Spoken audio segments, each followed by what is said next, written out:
Hello and welcome to episode 110 of the DaebakCast. This is a weekly podcast where the three of us come together each week to talk about K-pop and whatever's current in the industry. This week we have two album reviews, actually three album reviews because one will be filmed later, but three album reviews, a topic, and yes, we'll get into that later. Anyways. As always, I'm joined by Nate. I've had a gun for a while. Thanks, Tommy. It's a good line. What? Also, I was dead, so I didn't get to say it last week. Dreamcatcher. It's impunity. Tommy says, I've had a gun for a while. The last line of her rap. No, I'm kidding. And it even has like the demon voice modulation thingy over it. Mm. And I'm also, as always, joined by Andrew, who usually has three things. Just to preface, I'm kind of feeling under the weather. Nate got me sick, even though he's like 15 states away. Nope. No. I specifically lost $300 so I wouldn't do that. Whoops. Yeah, I'm a bit under the weather, so I'll try to keep it short. In terms of notes and everything, or for reviews. So that being said, is starting off my three things, kind of a sad sort of thing to start off with, but the fashion icon known as Karl Lagerfeld, most notably the one of the creative directors of Chanel, passed away this past week. Kind of a controversial figure, but still, he's been such a driving force of the fashion industry for years on end. So it's just crazy to see him actually pass already. He had pancreatic cancer, I believe, or complications from pancreatic cancer. So yeah, it's crazy. The whole fashion world just sort of had some type of influence from Karl Lagerfeld. So yeah, he will be missed. Number two, so it's around this time that Samsung sort of starts announcing their phones, and yesterday they announced some crazy thing called the Galaxy Fold, aka a phone that the screen folds, and it costs $2,000. So I think it's stupid. Yeah, I mean now it's for now it looks it's kind of stupid. cool, but it's such a, I don't know. I just feel like it's a gimmick. And no, the thing is though is that there's this huge notch at the top corner, and so you either have to they either have to cut it off just before that part, or you're missing a corner of YouTube videos if you do full screen or something like that. I don't know. It looks on weird. The tablet part. Yeah, on the tablet part, because they have a cutout for where the camera and everything is. It's in the corner, but. I mean, it's a cool idea. I mean, obviously, it's first generation tech, so obviously we'll have to see where it goes. But it's a bit too expensive for my blood. I think Nate and I we're gonna stick with the S10 Plus for the time being. That's more than enough for my needs, in all honesty. Mm-hmm. And number three, literally just today, we got the announcement that the president of Nintendo of America. The Reginator himself, Reggie Fils-Aimé, is going to be retiring in April. It's crazy because literally I remember I was in middle school or like late elementary school when this guy was doing stuff or when he was doing his E3 presentations, the whole kicking ass and taking names. Yes, exactly. The most iconic line in all. Reggie saying ass so many times. Yeah. So it's crazy to see him step down, and ironically, he's being replaced by someone. His name is Doug Bowser. His last name is Bowser. Bowser is going to be the president of Nintendo. So that's a long-term plan. Yeah.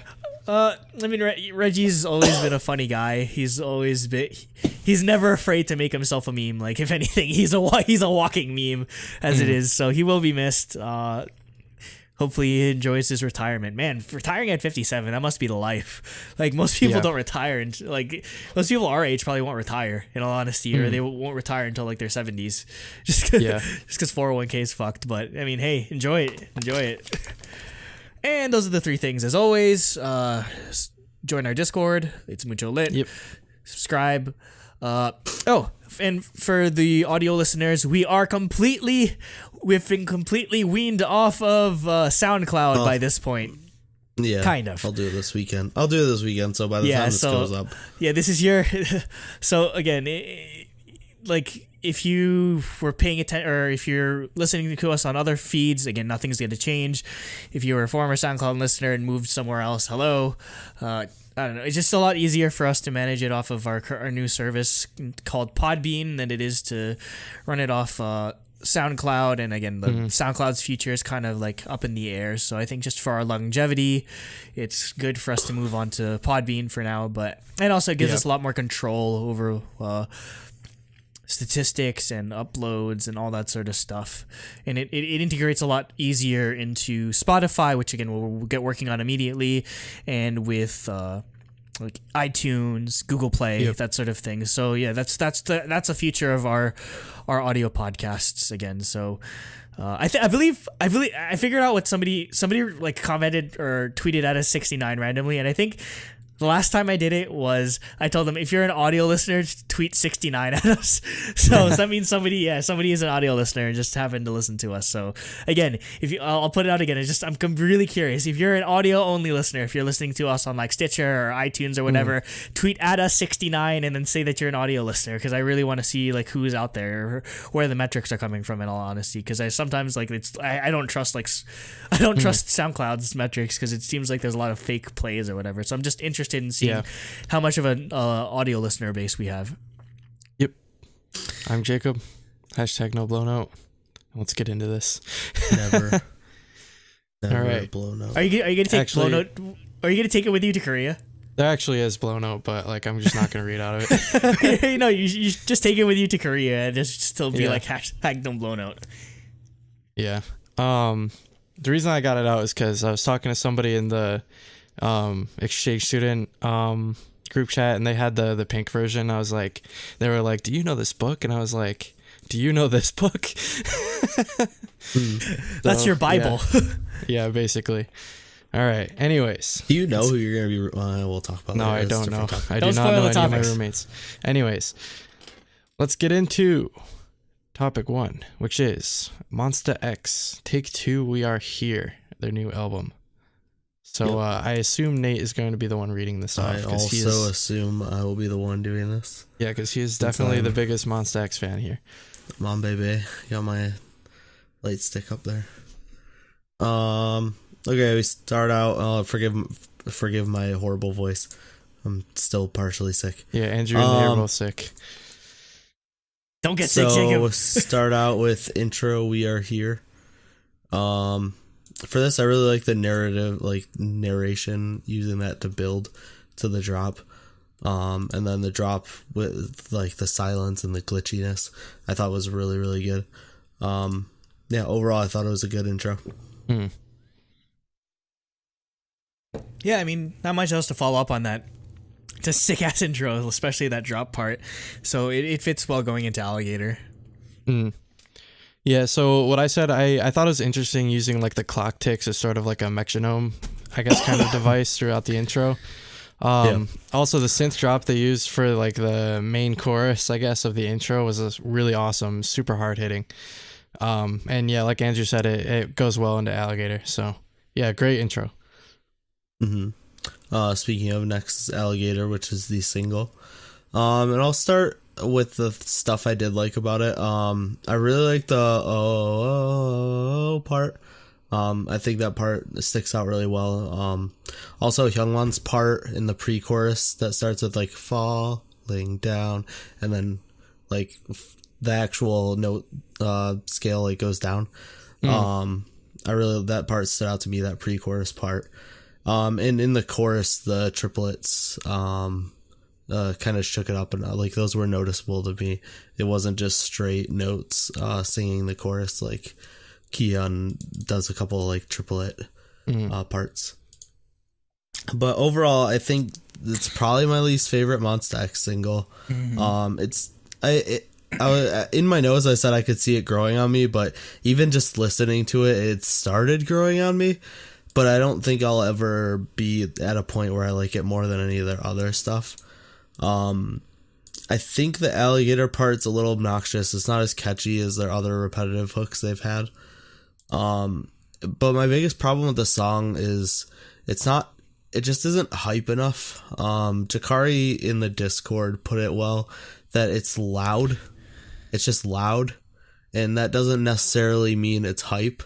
Like a lot of times, loud songs are hype. Like especially a lot of like Monsta X songs. That's their bread and butter. This one just seems like noisy, and it doesn't translate to hype. In my opinion. So like it kind of fell a little flat for me. But I do see like it growing on me, but it's never gonna match anything like Hero or Beautiful or just any of their Shootout was one of their most hype songs. Even though I know a lot of people don't like it for other reasons. And then for the music video, it's nothing special. It's pretty similar to the other music videos. I did really like the laser set, which I used for the screenshot. I thought that was a cool mixture for a dance set, to have the laser grid. And the choreo and styling are really good though. Choreo especially, there's some really good moves in it. I went and watched the live stage. So overall, I wish it was better. But it's not the worst. It's just not as good as I had hoped.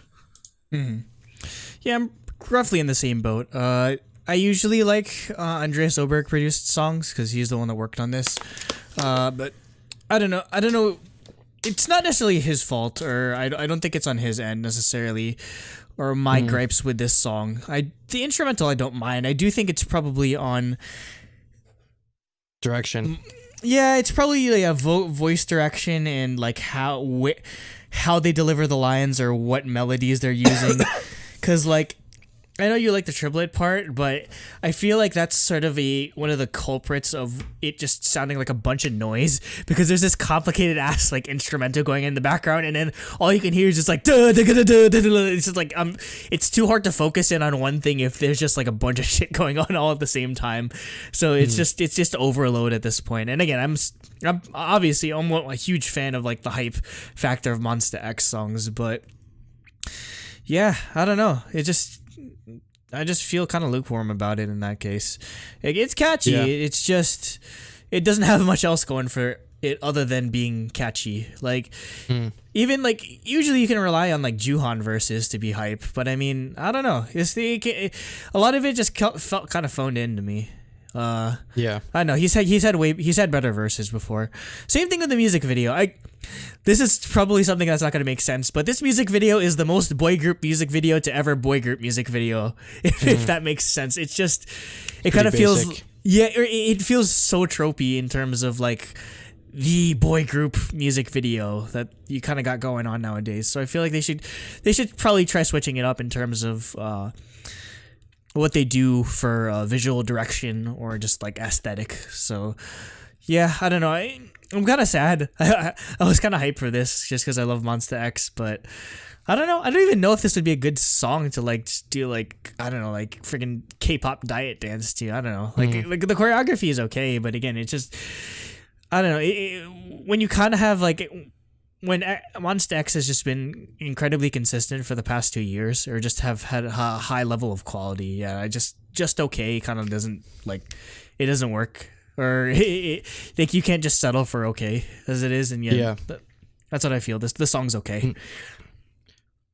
So for me, one thing that definitely stood out is that like Monsta X's vocals always tend to impress me. I think they're like very, very expressive and are really good at that. Like the chorus is really catchy in the actual like singing parts, but I thought like the alligator part was too repetitive. I thought the rap line shined pretty well in this. Again, as always, it's something I've come to expect from Monsta X. And then like overall, I really like the song, but I agree with Nate. It's definitely not the strongest single. Not even close to it. So yeah, like it's good, but like I feel like they could do better. Yeah. Or in fact, there's better songs on this album than Alligator. Oh yeah, I think it's the worst song on the album. But I mean, Monsta X in the past couple years has been really shining with their album tracks. Yeah. Because like we literally gave their mini album of the year. And that was probably my most listened to mini album last year. because the album tracks were also good. Speaking of awesome album tracks, next is Ghost. And I thought the song was awesome. I love like the super distorted synth and all the creepy instrumentals or instruments throughout the instrumental. I like, and this actually, I was saying like a lot of hype songs are loud, but that loud doesn't necessarily translate to hype. This song was a good example to me of a song that isn't loud but is hype, because it is like, it's creepy and like it's not loud, but to me it was like it hyped me up. I just thought the like ghost like motif was really well done. Ghost. I wish his part was a little less auto-tuned, but overall I thought the rap parts were great. And I thought they went really well, mixed really well with Kihyun's like high vocal parts. This might actually be my favorite Monsta X instrumental track. Like, that's how much I loved the instrumental direction. We'll get to that one next time, for me at least. But I do love. Yeah, I loved it. Yeah, I love the spooky nature of it. How long till we get a mashup between this and like Megalovania or something? Someone do it. Anyway. I don't know what that is. Megalovania is Undertale. Undertale. What the hell? I never played Undertale. What? I haven't beaten Undertale and I know what Megalovania is. Anyway, obviously I like when groups do conceptual stuff or spooky stuff like this. Yeah, I mean, it's nothing too complex or just groundbreaking necessarily. It's besides like the spooky nature of the track. I mean, the chorus is pretty much your bread and butter when it comes to Monsta X songs. It's that synth and then the auto-tuned harmonization. So I enjoyed it for the most part, and I love the change of pace. Just like they're always hype, but now they're scary. So for me, I wasn't as hot in the song, and it's for a particular reason. It's mostly to do with the like instrumentation. So before I get into that, I'll talk about the stuff I did like. Like in the beginning, I really like how the light beats sort of like line up with the ghost chants, like the blah blah. Yeah, like the chimes. And again, the rap is strong as always. The vocals, especially in the chorus, really stood out to me. But like, I really don't like the song because like the beat they used to like fill up the space, the one that's like sort of going like this. I don't know what it is, but it must like throw off the equilibrium in my ears or something, because it like makes my stomach hurt when I listen to this song. Like actually makes your stomach hurt? Yeah, no, I'm not kidding. Like it like just, I don't feel good when I'm listening to it. And like odd, it like ruins the song for me. I don't know. It like I think it's a shame too, because I think the vocal and the rap and like the way everything was like laid out had a lot of really good like potential. Like I should like this song, based on how it like sounds, but like I don't know. It's something to do with like what's going on inside my ears. I think with the like how they're using space so subtly. Are you getting motion sick from a song? Yeah, something like that. That's weird. That's what it seems like. I don't know. Maybe I'm weird, but yeah. Odd. But, well, it happens, I guess. 10 out of 10, it'll make you sick. Next is Play It Cool, which is produced by Steve Aoki, or featuring him. I don't know. They usually say featuring, but, like, he just produced it. It's weird. I don't know. But I thought I liked this. I thought it was a different style that I expected from him. I'm glad he didn't just rehash the type of stuff he gave to BTS. Yes. And he actually did something different. Also, it's a house song, so I obviously love it.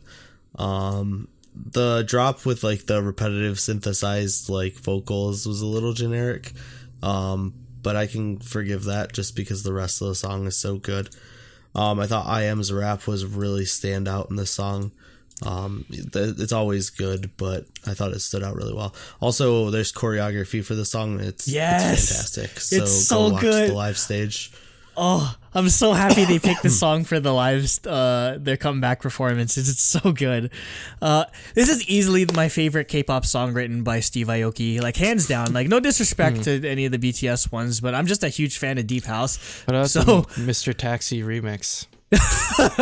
Wait, he made a Mr. Taxi remix? Yeah, like a really long time ago. All the remixes were kind of just weird. Like some of the Mr. Taxi remixes were just Mr. Taxi, except it's 2 times fast. Like that's what it consisted of a remix back in the day. But no, this is incredible. I'm usually the first one to harp on like generic ass drops, but this drop is so good.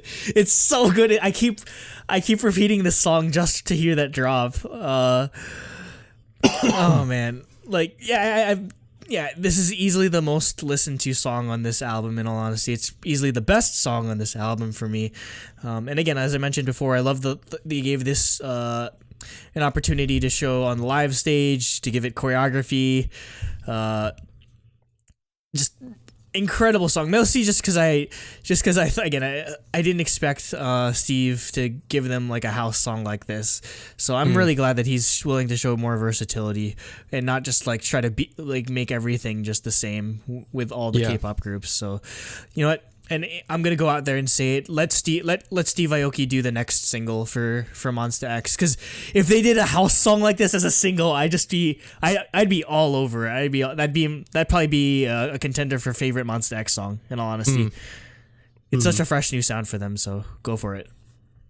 So for me, I'm actually like quite pleased with how this song came out. Like, as we all know, I kind of have like a love-hate relationship with Steve Aoki, because like his beat drops tend to like be disappointing in my opinion. Like they don't go far enough, but this one I thought was super strong and impactful. Like I really like the use of voices, like in place of like synths and vocal stuff. chopping. That was awesome.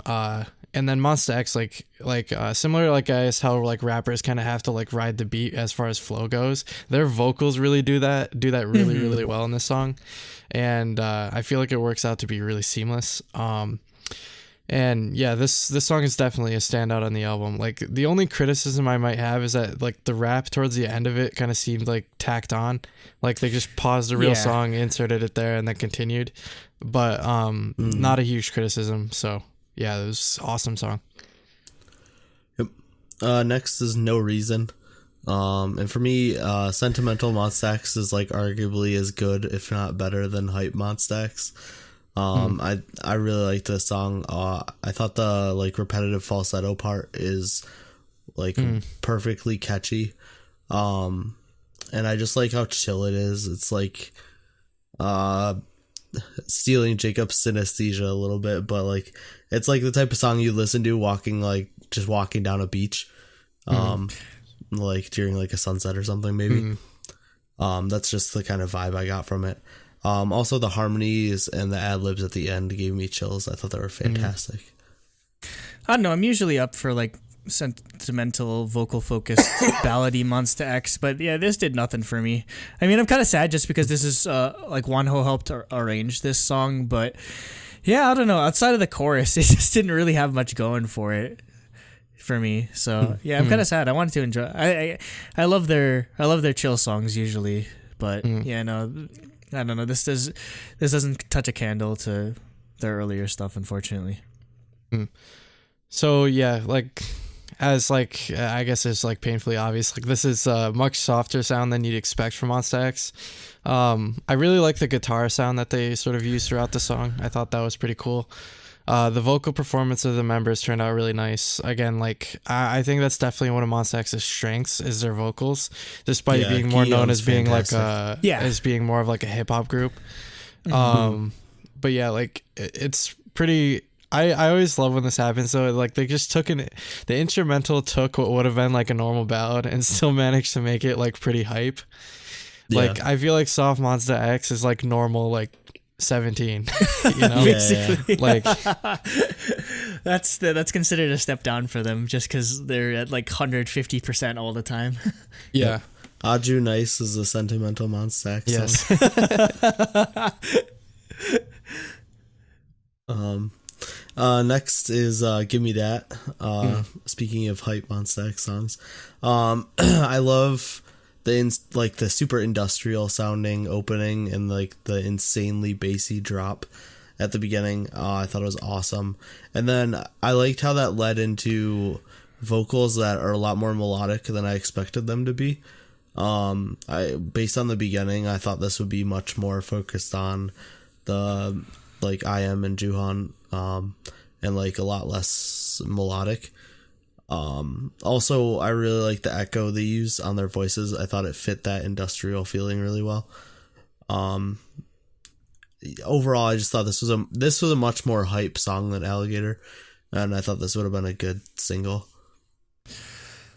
This one I wasn't feeling either, in all honesty, because it kind of feels like a lot of my issue with some of the album tracks that they have on here is that I feel like they've done it better.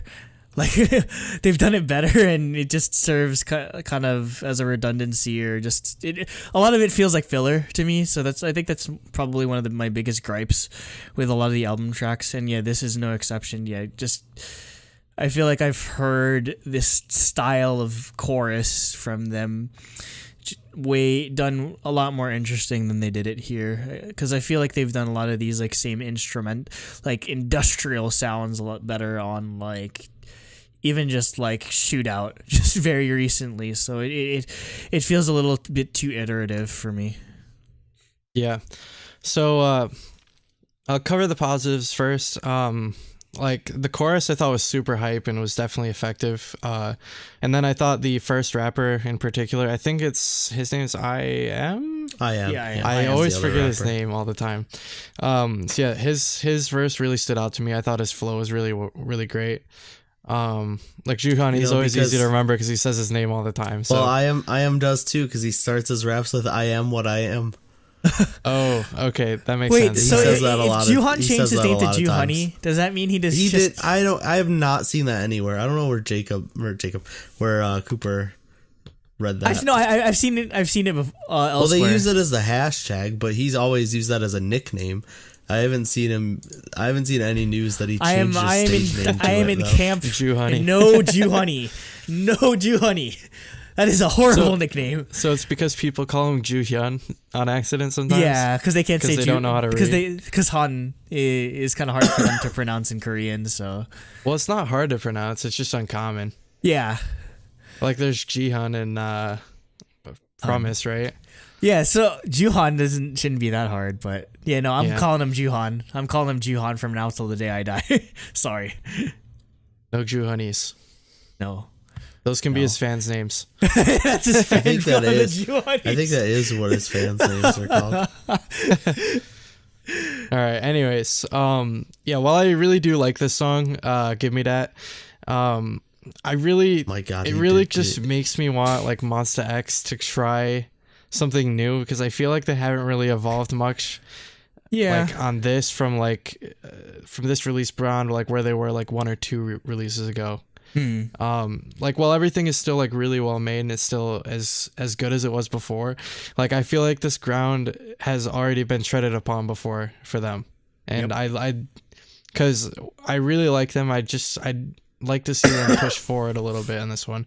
I think this is the last time I want to hear like I guess what their like tropes are now, you know. So It won't be the last time you hear them. Nope. Every well, not album's gonna every have at trope, least but one. like I want to see some kind of evolution, is what I mean. Not like a Yeah. total like change, you know. Yeah. Like I'm just saying Jealousy was like super new and like Oh yeah, interesting, Jealousy was you know? completely different. Yeah, Like, 'cause it I mean- still I think it still fit them really well though, you know. Like I'd just like to see Yeah, no, another, I thought Jealousy was fantastic. some kind of step forward, I guess. Yeah, I'm just saying every album is gonna have this type of track on it. They're Yeah. never gonna get rid of that Yeah. type of song for at least an album. Yeah, one it's album. definitely Yeah. their signature, but yeah, the growth from like something like Hero till now is just it's been so tight. It's been so incremental, and that's been Yeah. years already. So Next is Turbulence, which is another like classic hype Monsta X song. I absolutely love the sci-fi style synth line throughout the verses. Yep, said the same thing. That part is so good, and it's funny. I actually think my least favorite part of it is the Turbulence part, which is the namesake of the Turbulence. song. But yeah, this is another classic Monsta X hype song. So yeah, it's a certified banger. Baron, he certified it. I thought this was a lot this did a better job of doing that like hype Monsta X style than Gimme Dat did. Mostly just because I feel like the chorus was a lot better just in terms of Kihyun's vocals, and also just in general. I feel like the vocal melody that they gave him on this was a lot better than even Alligator, just because he gets to belt a bit towards that high note. You know me, I don't like triplet parts too much, just because I feel like it kind of turns into a mess having to do triplets at this BPM. So, and they only do it like for the chorus. They only do that the first time around. The second time around, they just sing, which they could have just done like both times around. But I mean, yeah, it's still an enjoyable song. Yeah, but specifically for those Kihyun vocals. So I really like the instrumental on this. Like Nate was saying, like it reminds me of something like that would play on like a sci-fi like Metroid style game, like something like that. Like like this creepy synth. I thought the build up in the pre-chorus was really awesome. It really helped for like a super like impactful chorus in this song.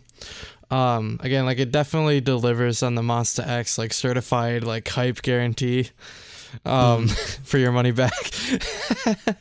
But like I said, like with the last song, I really like this song, but I just see a little bit more progression. Like I think this one's way better than Give Me That though. I definitely thought this was one of the strongest songs in the album. Yeah. But like I don't think the structure is an issue. It's more of like the electronic like beats and stuff they use. So I think maybe if they tried something different there.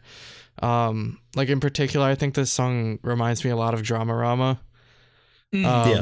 So yeah, it's definitely still a standout, but like again, I want to hear a little bit more, I guess, variety as far as like what they do for the instrumentals. And speaking of Monsta X hype, this is a song I was looking for. This song, Rodeo, is like fucking lit. Like that synth line that just comes on right at the beginning. Like this is the hype that I want. Like this is a song I'm just gonna blast in my car and jam out to. I don't even I can't even talk about the song. Just go listen to the song, and if you don't just get pumped up, then there's something wrong with you. I think this is easily the best song on the album, and on first listen, probably like top 10 Monsta X songs for me. I loved it. Yeah, I would put it that high too. God, how do I begin to explain this song? Exactly, I don't know how. Just listen to it. Like my notes were just, this is a song I 100% need to see live just because I want to see what the fuck they're gonna do for choreography. Yeah. Everyone would get lit to the song. Oh, this is just the one where they just jump around and get everyone hyped up. Basically, it's like the song "Giddy Up" by the Boys, just with more shirtless Wonho. Like Wonho's not shirtless for this song. They're doing it wrong, clearly. If we don't get shirtless Wonho in a cowboy hat, like and just like a rope or whatever, like they've disappointed me. I don't know, just in terms of hype, like if I could compare it to anything, it kind of reminds me of like Four Walls era, FX, just like kind of like how Poppy was like, it's got that same like hype factor to it. So that's the first thing I thought of. Oh, okay. You're done. All right. Yeah, I love the really deep punchy bass that they use on this track. One thing that stood out especially is the transition between like the vocalists and the rappers, like how they bounced off of each other was really awesome. Like that was done really effectively, like unlike what I was talking about on like Play It Cool, where it kind of felt really abrupt, like they just inserted a rap session. This, I felt like everything was like very interconnected really well. And the chorus of this song reminds me maybe a bit of like a really hype like Big Bang song. That's what it kind of reminds me of. Yeah, definitely. Because they're doing that like chanting style vocals. Yeah, maybe like Bang Bang Bang or something like that. Yeah, like, exactly. Yeah. The breakdown of that song in particular. yeah, the post-chorus vocals in the song really stood out for me as well, as far as like the delivery goes. So yeah, overall, this is definitely another standout in the album. So yeah. Next we have Steeler. I love the spacey cover feeling. of the Pittsburgh Steelers. It's spelled wrong. Steelers suck.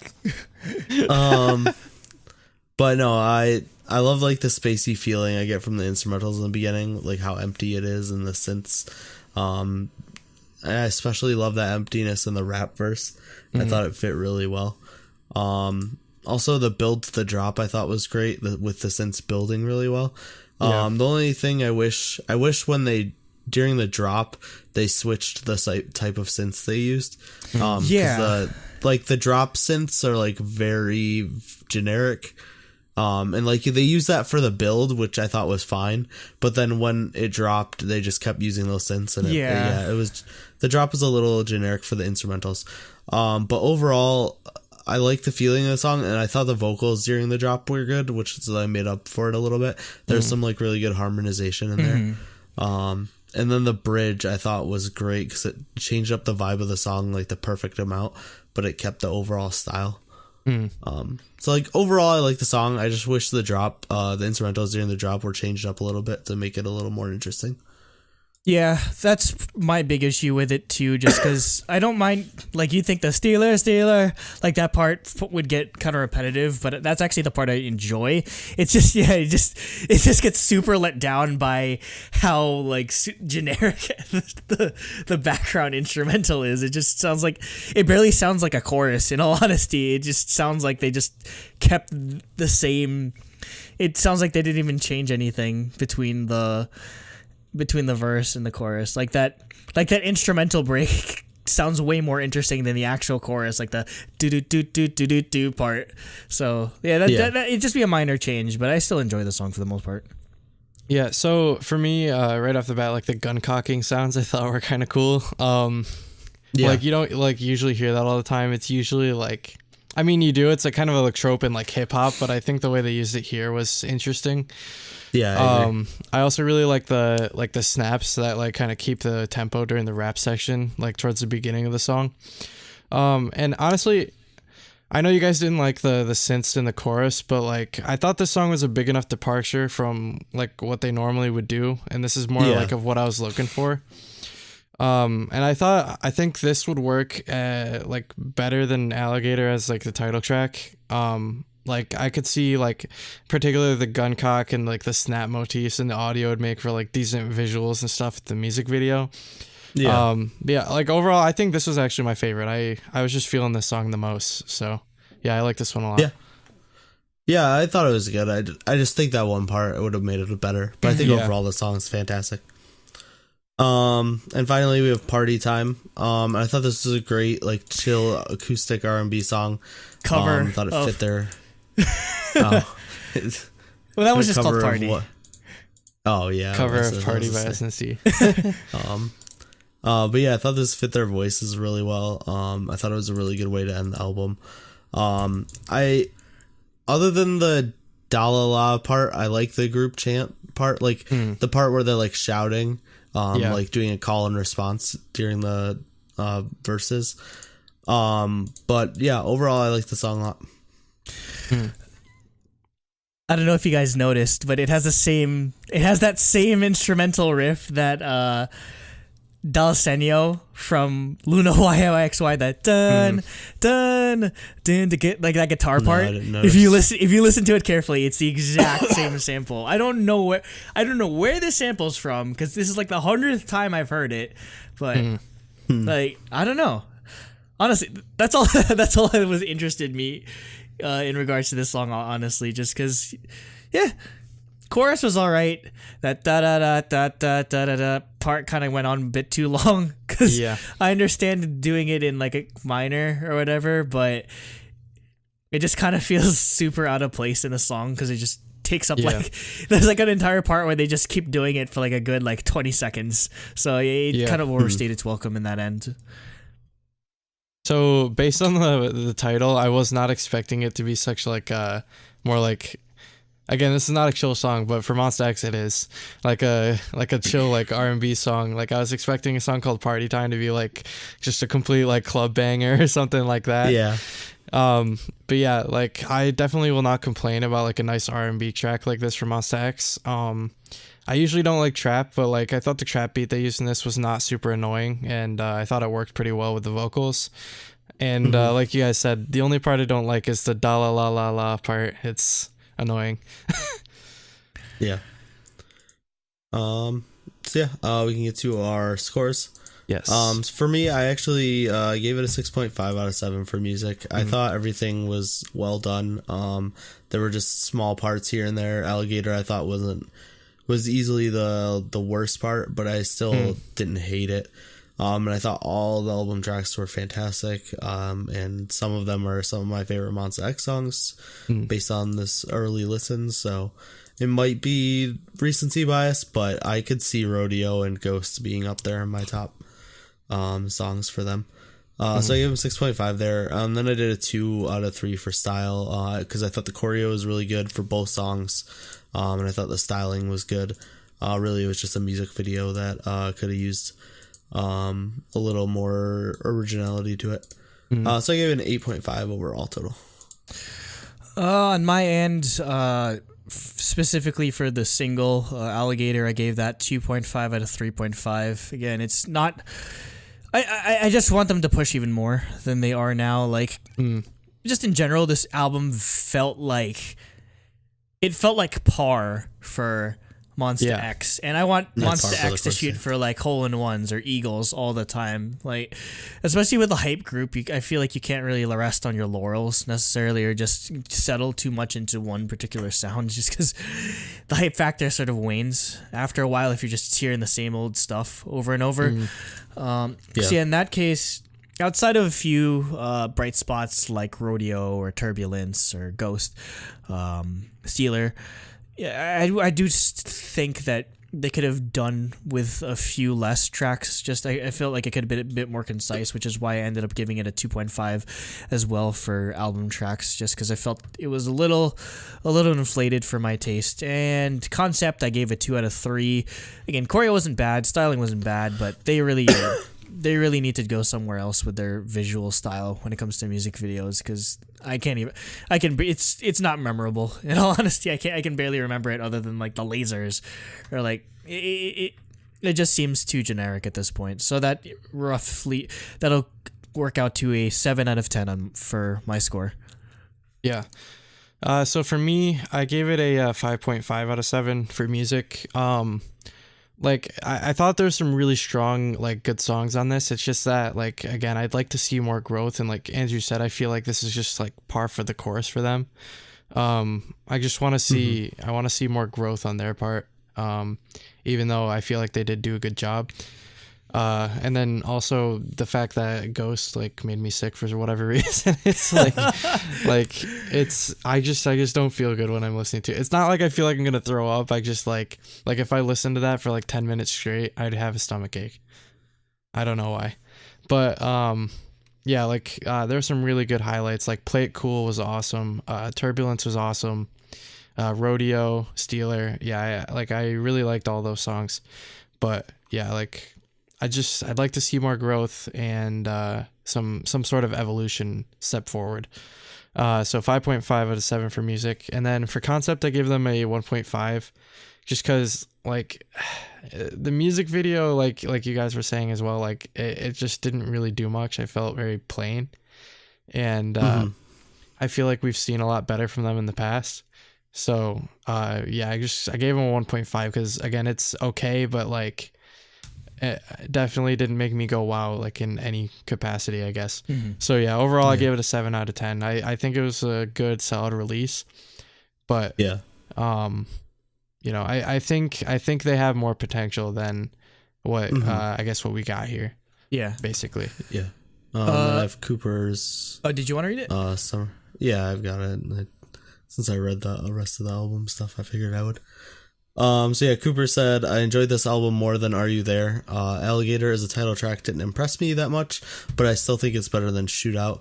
The music video is pretty basic. They seem to just be throwing past MVs together, but I really love the laser room scene and the end water scene. I agree. I didn't mention the water scene at the end, but that part was good too. They actually did it for their live stage. They like flooded the Mnet stage, and which is cool. What is this? The Coliseum? The Roman Coliseum. They'd flood it and like do ship battles and shit. Yeah. He said really cool use of slow-mo. The B-sides are where Monsta have been shining the last year or so. In my opinion, his favorites are Ghost, Turbulence, Rodeo, and Party Time. So similar thoughts to us. He gave it a 6 out of 7 for music and a 2.5 out of 3 for concept, adding up to an 8.5, so the same score as me, just a little bit different. And our score will average to a 7.75, so an 8 total. 8. Solid. Yeah. Yep. Again, we don't want them to shoot for par. I want them to shoot aim higher. Especially, I mean, how many years have they been going for now? Like 3, 4, 5. It's 4. 4. They debuted 2015. Yeah.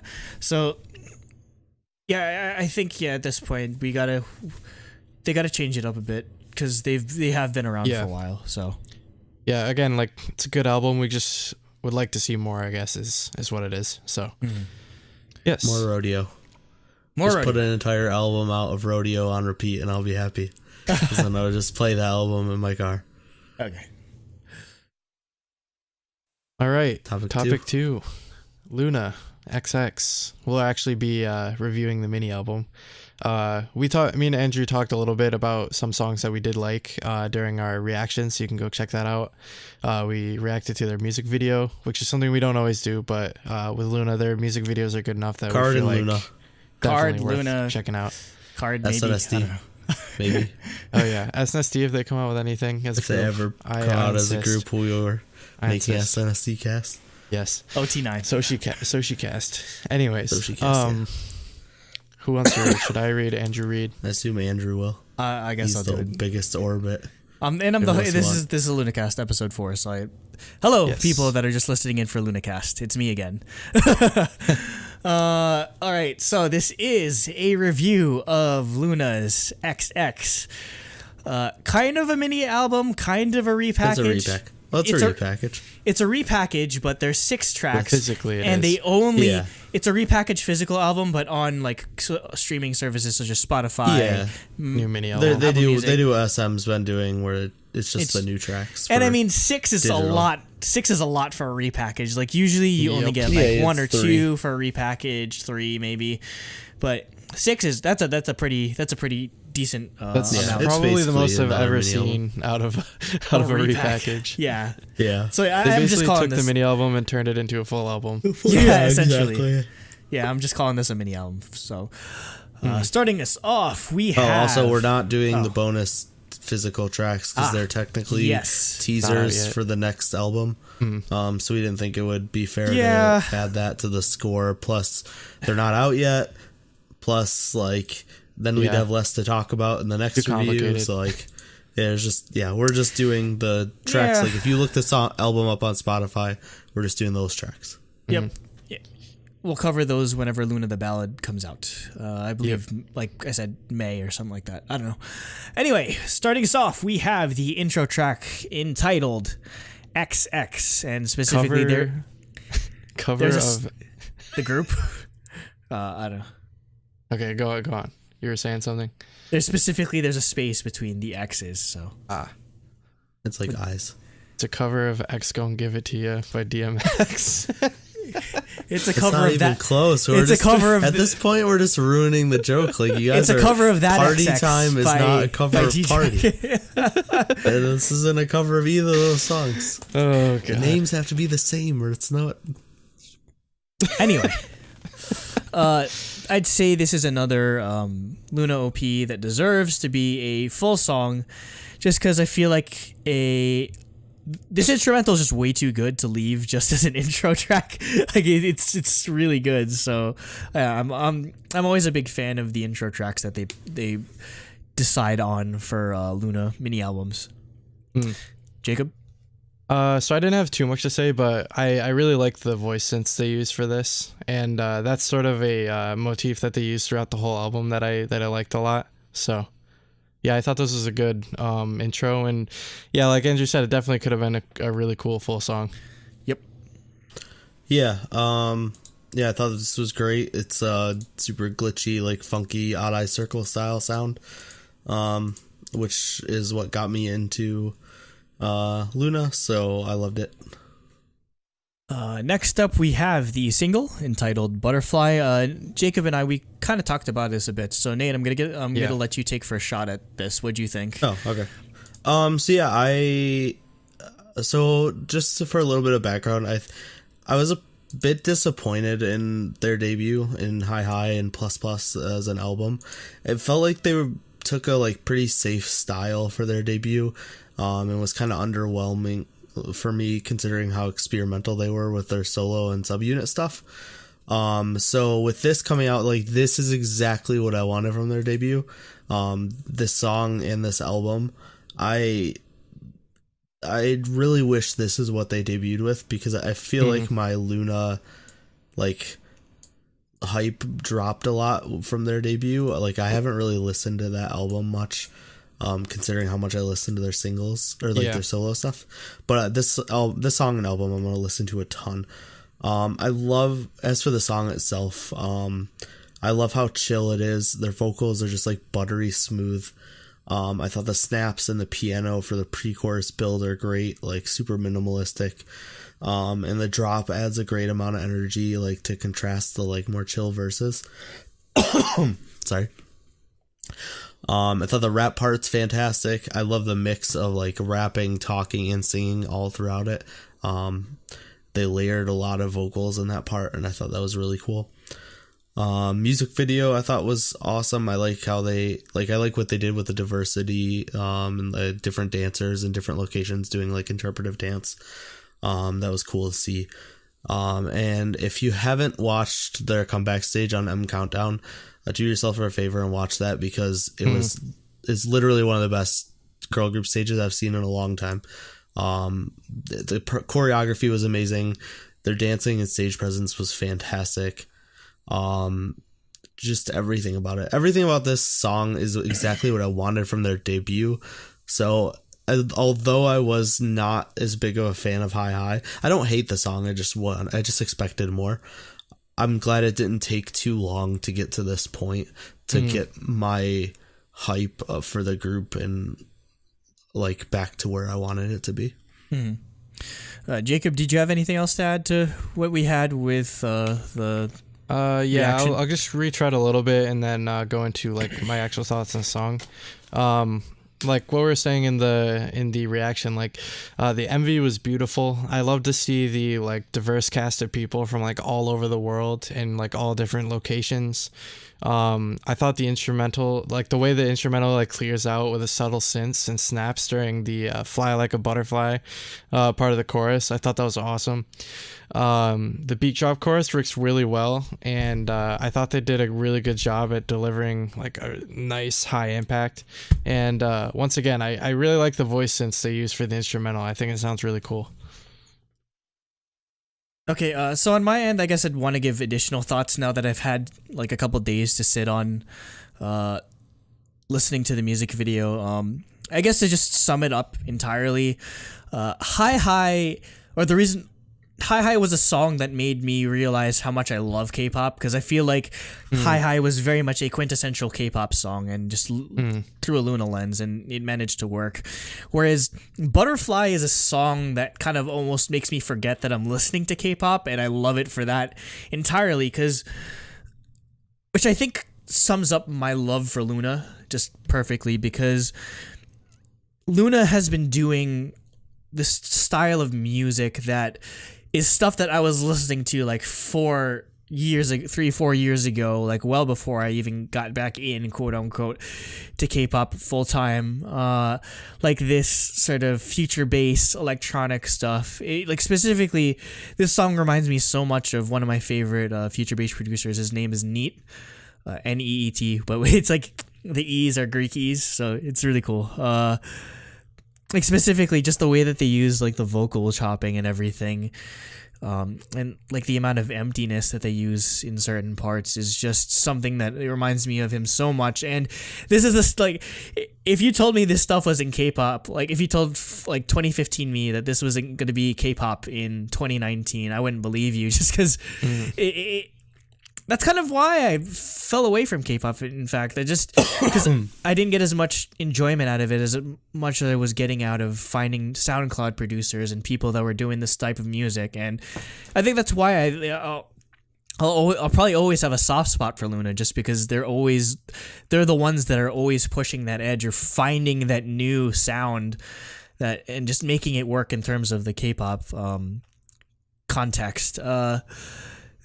I'd say, yeah, my thoughts haven't changed for the most part. Like, again, from 2 days ago. Yeah, from 2 days ago. Like, you'd think, most people, I feel like if there was any issues, it'd be like the fly like a butterfly or the wings part. It might seem weird. The first time I heard it in like watching the music video, because I was gonna write up thoughts for the reaction. I forgot to send them to you, and you guys forgot to remind me. But the first time I heard it, the fly like a butterfly part in the drop where it's insanely high, that part got to me a little bit. The rest of it, like where it's a little lower, it's not nearly as high, didn't bother me. But that part, I was like, this is a little too grating. I've since gotten used to it, and it doesn't bother me anymore. But like the first time I heard it, I was like, wow, that's insanely high and not really like pleasing to hear. But once you get used to it, it's not bad. That's actually my favorite part of the song now, just because I love how it, like, obviously it's processed all to hell, because there's no way somebody can hit that. That's like dog whistle level, register. No one wings like that. No one sings like that. Yeah, you can't hit that. But I think it's just awesome because it's memorable, and that's what they're going for here. But, yeah. Yeah, definitely, it's catchy as hell. We barely even got to talk about like their styling or whatever, but just, oh my god, it's incredible. Specifically, like, again, I have my biases obviously, so I mean, Chu, I love her outfit. I love she during the live stages, and for that one part, like the black and white, she wears this like really nice like corset belt. I think she's the only one that has it, so that's a nice detail. I love Cherry having purple hair finally, so she fulfills her color. Dirty blonde haired Kim Lip looks incredible. Freaking short hair Hassel, holy crap! Like, why didn't she do that before? Like, yeah. I think that's. I think this is her best look yet. Oh, definitely, because I feel easily. My issue is that I kept confusing her when I was first starting out. I kept confusing her with Heejin, because they both had long. Heejin, Hyunjin, and Hassel I kept confusing so easily, just because they all have long black hair. But Hassel looks infinitely better with this bob cut, or like this like shoulder haircut. It's so good. For me, it was Hassel and Hyunjin that I would always get mixed up, and not because like I could recognize their faces, they were different. It was like I just forgot whose name was which. Yeah. Also, I totally forgot. I don't know how I forgot to mention, but yeah, Cherry's hair.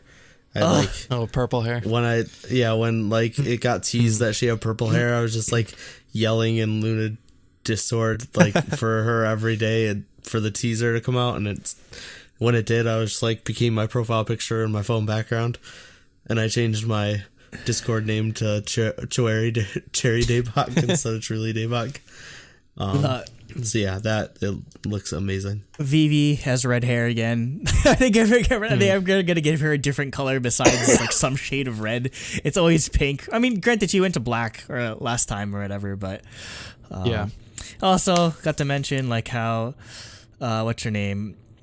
Go-on's like the main character of this, because sorry, I got it wrong. Her thing you got so many comments. Butterfly. Sorry, her thing's the butterfly. What the animal? You're getting the animals. I'm sorry. I don't. I honestly like. I'm not. I wasn't part of this, but I could care less about the animals in all honesty, just because they really. I just know Cherry's a fruit bat because it's weird. Yeah, something like that's I don't a know. Weird choice. And like Jin Soul is like a beta fish or something like that. Yeah. Anyway, she's like the main character, and she gets like one of the main rap lines, and she gets some center parts or whatever. So I think that's just in general, like good. Like Loona is just a miracle in how they're managing to have line distribution for 12 goddamn members. Because you sure as hell know Wuju Sonyo isn't like they're not doing any of this kind of stuff. Like Wuju Sonyo, when they had 13 members, like I'm sure like all of like 6 actually had individual lines, or because like and half of those were like Yeonjung or whatever. So the fact that they're able to have proper line distribution with all these members is still just a feat that should be celebrated. Moving on, we've got the start of the proper album tracks, starting off with Satellite. It's a song I enjoyed a lot, definitely. Definitely the chorus, mostly. But I would say, in terms of the verses, I'd maybe mix it up a bit. There was this one part in the second verse I love where it kind of it's like a downward arpeggio. It's like do do do do do do. And I wish they incorporated a bit more. Also, Yeojin's kind of the one hard carrying the chorus of this, so I'm glad that Yeojin and Vivi are the ones hard carrying the chorus. So I'm just kind of glad that they're getting the lines and the recognition. So yeah, I enjoyed this song a lot. So right in the beginning, I really like the sound of how like whoever says like I'm talking about you, I like the beep beep boop beats. Like I don't know how to describe them, that they like sort of use to keep the tempo of the song. I think it's pretty catchy. Like I was like after I listened to it for the first time, I was just like kind of like humming that part in my head. Once again, I think the chorus works really well, especially like the I'm talking about you. Yeah, I think that's super catchy. That's my favorite part of the song, easily. Yeah. Yeah, for me, I loved this song. It's probably my second favorite. I thought the chiptune synth line was fantastic, and their vocals were outstanding. I liked the mix of the super synth like sounds and then the actual piano, and then they do the same thing, having like the clean vocals as well as like the chopped up and modified vocals. I thought they did a really good job mixing those two like more traditional acoustic sounds and real sounds, and then the more synthy modified sounds. Also the ad-libs at the end were like utterly fantastic. Yeah, I thought this song was gonna be my favorite, but then we'll get to my actual favorite. Next we've got Curiosity. Just, I guess logistically, this would probably be my least favorite out of all of the tracks on this, but even that, that's not saying much because I enjoyed pretty much everything on this. Just because that chorus, I love the da da da. Like again, just when they dip into minor, it's on these R&B tracks. It's just awesome. I kind of wish that they did that for the entire bridge, or just like there's parts that I wish they could have incorporated that a bit more. Also, I feel like with Butterfly, I kind of felt like the raps were a bit like ham-fisted in there, whereas in this, I felt like it was a bit more natural, in all honesty, because I felt like this song worked a lot better in terms of having a rap line. Yeah, that's the thing. I don't think they should. Loona shouldn't feel forced to have a rap line in every song necessarily, just because it doesn't always go with this, especially if it's something more, I don't know. It's something a lot more chill, a la Butterfly. But with these like R&B tracks, I think it's perfect, and they always complement it well.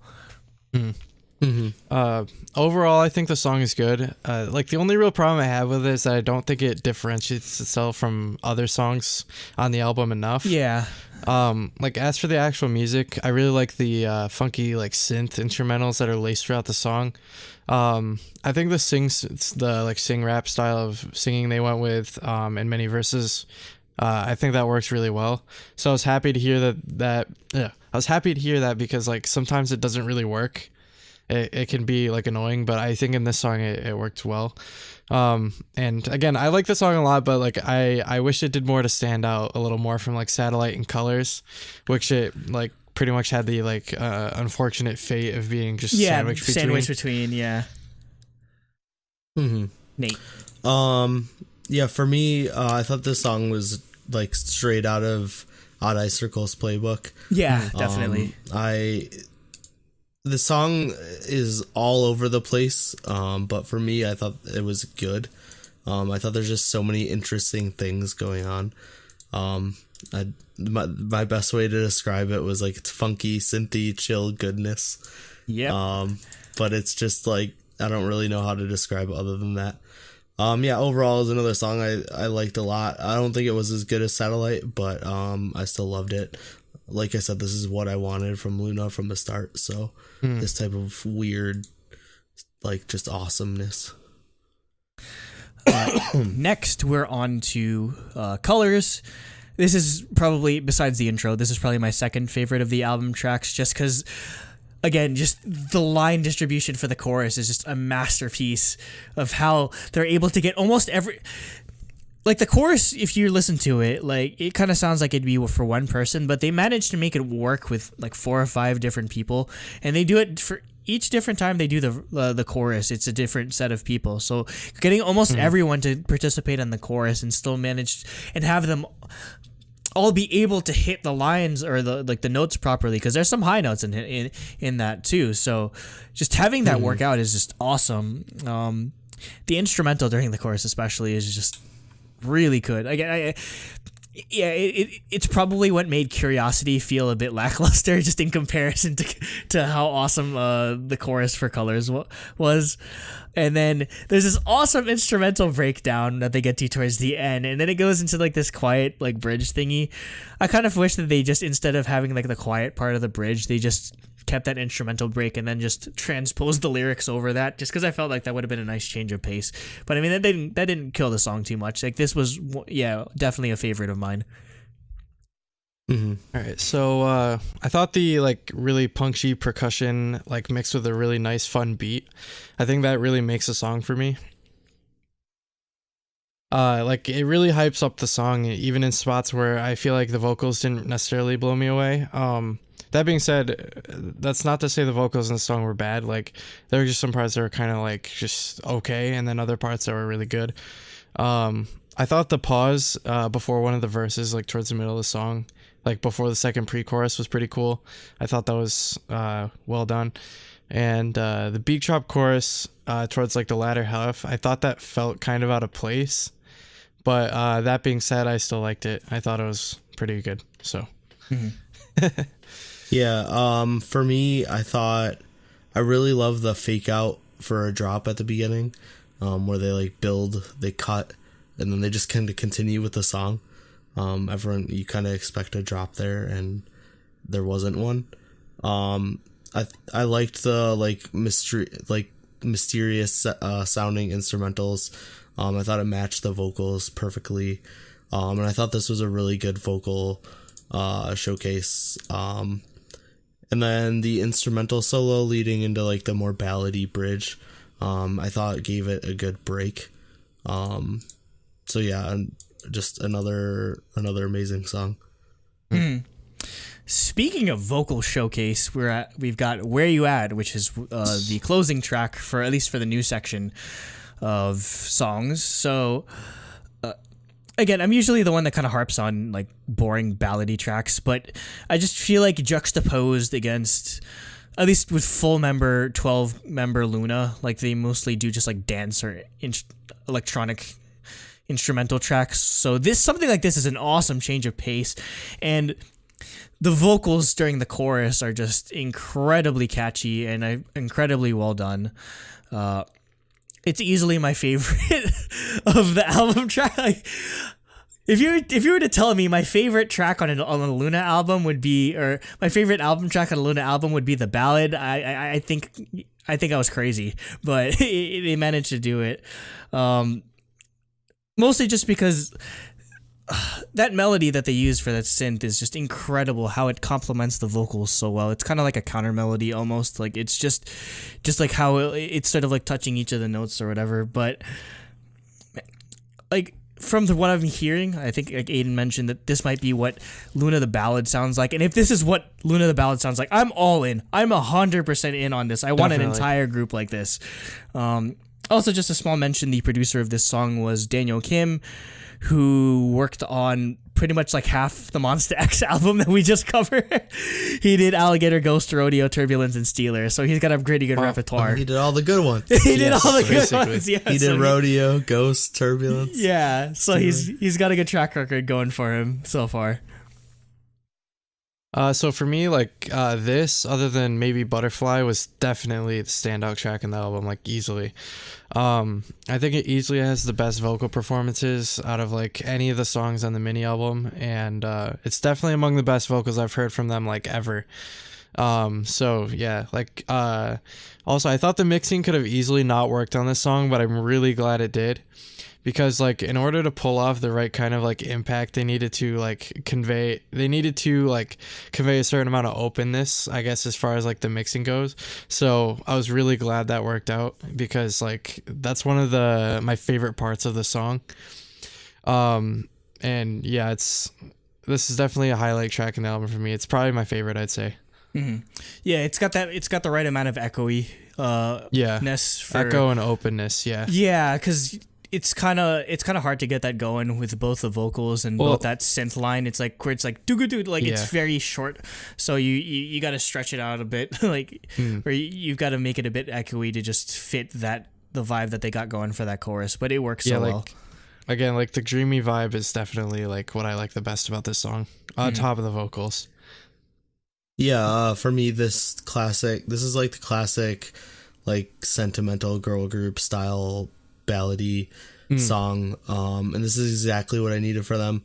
I thought this was utterly amazing, like vocals, harmonies, production. Like you guys are saying, this is your favorite song on the track or your favorite album song. This is my favorite Loona song, counting all their solos. Really, all their subunits. But I do really love this song.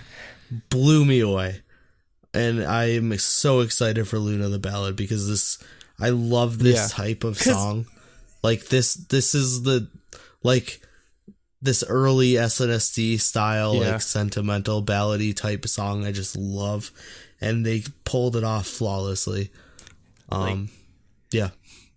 There's not anything else I can say. This is my favorite Loona song, period. I mean, I could probably agree with you in terms of vocals. Like in terms of vocals, this is probably up there with like Sonatine in terms of how amazing the vocals are. So again, if that's our teaser, if this is what like our tiny tidbit of Loona the Ballad, like we might have a ballad album that's freaking like album of the year candidate. Like not even just counting like this. Like this is excellent as it is. So I mean, and if there's one thing that can get you over in Korea, it's awesome. It's amazing ballads. So who knows? That might be their saving grace of all things. So with that said, we can move on to our ratings. And again, we work for those of you that are new, especially those that only listen to LoonaCast. We are working off a new system.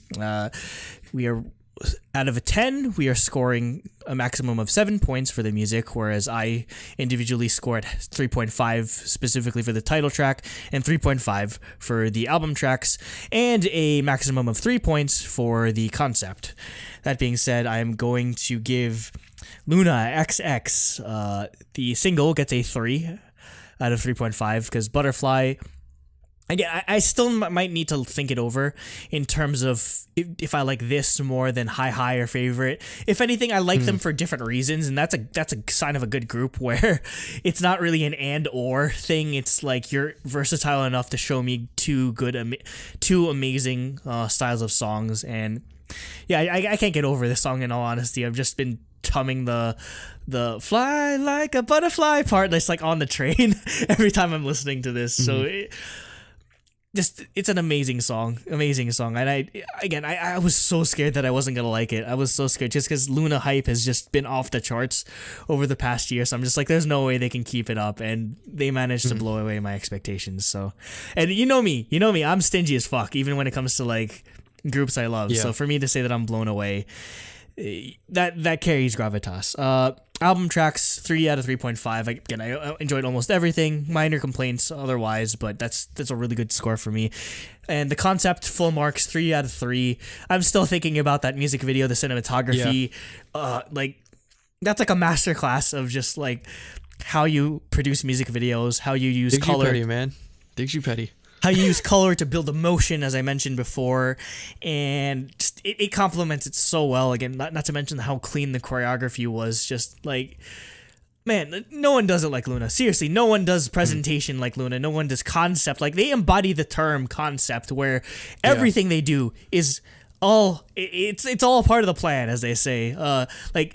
Everything. Fucking Loonaverse. Every little detail, like from the album, like the order, like 1 through 6, like these new tracks are all in order, and then 7 through 12 is plus songs in reverse order. Like, again, the attention to detail that they have, that's how you win me over. Again, as a designer, I'm a very detail oriented person. Like, those things are what make or break albums, or what make or break groups for me. And the fact that they're able to be so detail oriented, it just puts Loona in just a completely different level compared to other groups. So for me, that's a 9 out of 10, and that's something I'm very rarely giving out this year, I feel. So well deserving.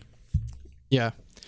So for me, for music, I gave it a 5.5 out of 7. I thought like everything was super strong. The only one that kind of like lagged behind a little bit for me was Curiosity. I felt like it blended in with Satellite and Colors too much. And then also I really liked the production and like the song overall for Colors, but I felt like certain parts of vocals weren't like nearly on par with like something like Where You At, which is definitely the standout on the album. But yeah, like the 3 songs I'll probably return to the most are Butterfly, Satellite, and Where You At. Those are definitely the best songs in the album for me. So yeah, this was super strong in my opinion. Number 2, Concept, I gave it full 3 out of 3. I thought the music video is awesome. Again, like Andrew said, their attention to detail is definitely evident, and I think it definitely deserves recognition. So yeah, like Loona, like if I'm going to praise them for anything, their concept is definitely like what I know them for the most. So yeah, overall I gave them an 8.5 out of 10. I thought this was awesome mini album. Nate? 10 out of 10. 10, oh wow. my god. What? I loved absolutely every track on the album. It was, like I said, it was exactly what I wanted from their debut. And I think that helped. I think that's why I loved it so much, was my expectations were lowered, because high and plus weren't really what I was hoping they would do, based on how awesome and experimental all their solos and subunit stuff was, that it felt too safe. So I kind of fell off the Loona train. So this coming out and being that experimental, like, just fantastically unique sound, was just blew my expectations out of the water. So yeah, it's 10 out of 10. I loved everything about it. That's the holy grail in K-pop. Again, that's one of our biggest gripes, is like, oh, it just sounds like such and such, or it sounds too much like what they've done before. Like, uniqueness is in pop music is something that's very hard to find, and the fact that Blackberry's been able to build that niche for Loona this early on in the game.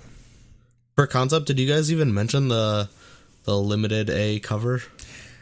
No. Because it looks so good, the butterflies, the wings, that's the different color wings, that cover is amazing. But why do some of them not have wings? I don't understand. There's probably some deeper meaning to that. There's definitely some deep theory for that. They need to grow, and then we're gonna find out, or something like that. I don't know. There's like dots on some of their wings, and people are saying it's like a teaser for the next album or something. I don't know. What the hell, dots? I don't teaser. People are reading tea leaves at this point. No, we're making up some bullshit. But the cover is beautiful. How I visualize Orbits who are making these theories, they're like the crazy guy with the map and the dots and the red lines, like aliens. No, just kidding. But yeah, so 10 out of 10. Yeah, Cooper. I thought this was super good. Cooper's thoughts. Cooper's thoughts. His summary is, in retrospect, I don't think their debut was as strong as it should have been considering the long build-up, but the teasers for this new album really impressed me, and when I saw the MV, I was blown away. The cinematography is their best yet, and the lyrical meaning with all the diversity was so beautiful to see in K-pop. I love every track on the album. This is exactly the sound I hoped for as they evolve. I don't have a favorite track, they're just all that good. I know I gave CLC number 1 a 10, but this so far has been my favorite album of the year. Wow. So I like how he gave CLC a 10 and has regretted it twice ever because of ONF. He was like, he gave a 9.5 and was like, this is better than CLC. And now he's like, this is better than CLC. So yeah, no surprise, Cooper gives this perfect marks, a 10 out of 10. So crunching the numbers, that averages out to a 9.5. A 9.375 round up to 9.5. And that gets Ace. Truly Daebak. Shiny. Daebak. Easily gets Truly Daebak. Yeah, definitely. I mean, way over the threshold. Way over the threshold. Incredible album. I know for those of you that might not be Orbits or just are listening to it because you are either just a traditional listener of Loona, or you're trying to, or of our podcast, or if you're just trying to gauge what opinions are. If you're kind of hesitant to listen to Loona, just like don't let the craziness of Orbits scare you away, because this is some of the best music we have just in general. Like right now, honestly, like you're doing yourself a disservice if you're gonna ignore Loona for the craziness that their fandom sort of brings. And yeah, I say that as someone that usually doesn't like participating in craziness of fandoms, or like ARMY just revolts me, is revolting for most of the part. But I mean, just again. It's worth it. It's worth it just to listen to just how amazing their music is. And you really, again, if you haven't listened to them, or if you were lukewarm on them at first, seriously, just give Butterfly a shot. Like, I think it'll blow everyone away, in all honesty. Yeah. So you can go listen to it on Spotify, Apple Music. If you're in Korea, I don't know why you're listening to this because we're speaking in English entirely, but I'm sure you can find it on streaming services there. Physical albums are delayed, but the second I get my hands on it, maybe I'll do an unboxing. Let me know if you want to see that, or maybe I'll see what the hidden album tracks are up to. But yeah, let us know what your thoughts are on Loona in the comments below. What did you like Butterfly? What was your favorite album track?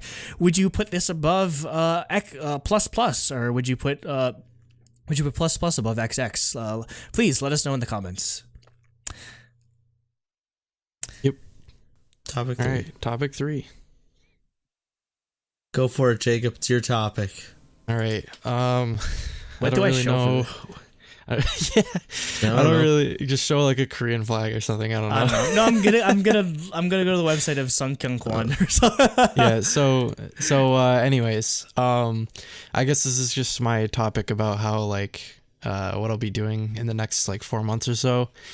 So by the time this video goes up, I'll already be in Korea. But like we're currently recording this on Thursday night last week. From when you say you leave Sunday? Yes, I leave Sunday the 24th.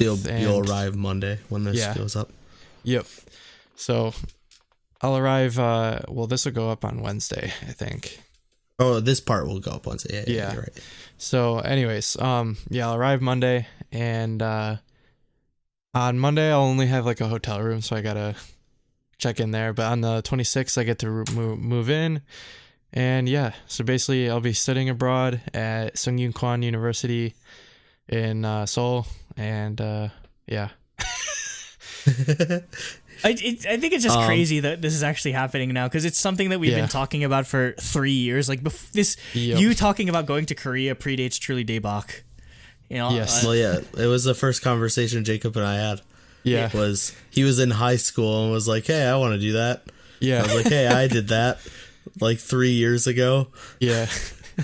And now 3 years later, you're doing it. It's just, it's finally I was just like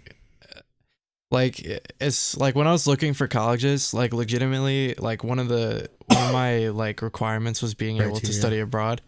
Not necessarily in Korea, but that was definitely my top destination. So I was lucky that Clarkson offered that. That's where I go to school, is Clarkson University. And yeah, like the process was actually surprisingly easy, because at my school everyone tries to go to Australia and England because they speak English there. So everyone. Like the only ones that are competitive are Australia, England, France, Sweden, stuff like that. Yeah, it was really easy for me too, because they were saying like students from Yonsei would go to tech, but like they never were able to send people back because nobody really ever wanted to go. Like very few people. So yeah, it was really easy for me too. Same reason. Yeah, like if you go to my school and you want to go to Korea, all you have to do is just have over a 3.0 and you can go. That's basically it. Okay, hold on. I'm looking at the website. Your school was founded in 1398. What the? Yeah, it's one of the oldest universities in the world. Your school is older than America. Yes. Well, I mean, a lot of schools are older than America, but that school's older than like modern civilization. Yeah, like Nate, didn't that's you? Like didn't you visit that's there? like, huh? Didn't you visit the old campus there? Yeah, I went to the old campus. Yeah, walked around the like that was historic. That was in Seoul, right? Yeah, it's in Seoul. Okay. Well, because their like main campus is in Suwon. It's the natural science one where they do all like the STEM majors and stuff. So like my computer science and math classes will be done in the Suwon campus, and my Korean class will be on the Seoul campus. So since I was like half and half, I was like I may as well live in Seoul because that's pretty much where everything's going on. Yeah. So yeah. Yeah, it was actually kind of funny. Yonsei was established the exact same year as Michigan Tech. Oh, really? Like both schools I went to, they were both the exact same. It was like 1876 or something for both schools. All right, that's pretty crazy though. 500 years after your school, yeah. I think Sungkyunkwan is actually the oldest university in all of Asia.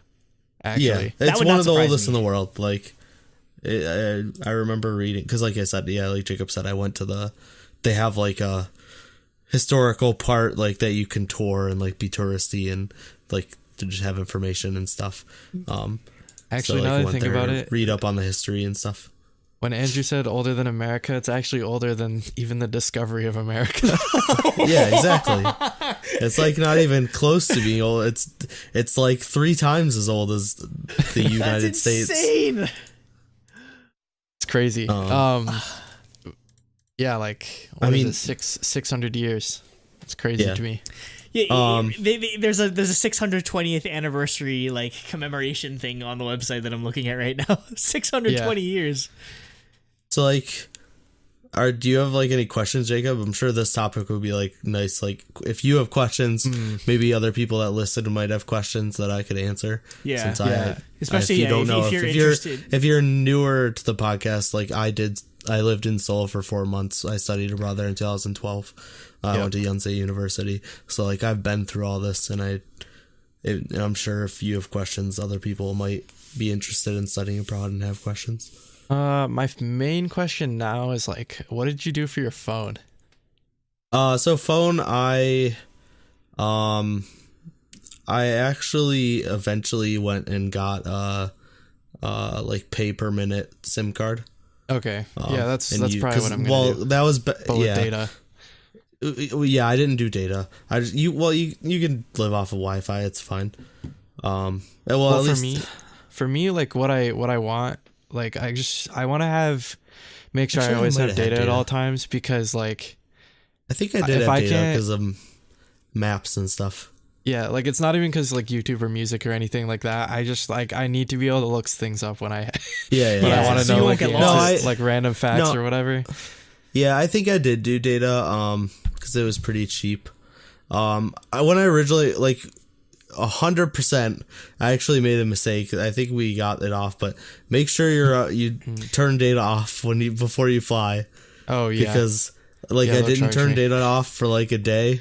And it was like a couple $100 or whatever. Oh my god! Even though I wasn't even using my phone for anything data, because I didn't think I had data. Yeah, because but just all the things running in the background, the roaming. Yeah, the charges were insane.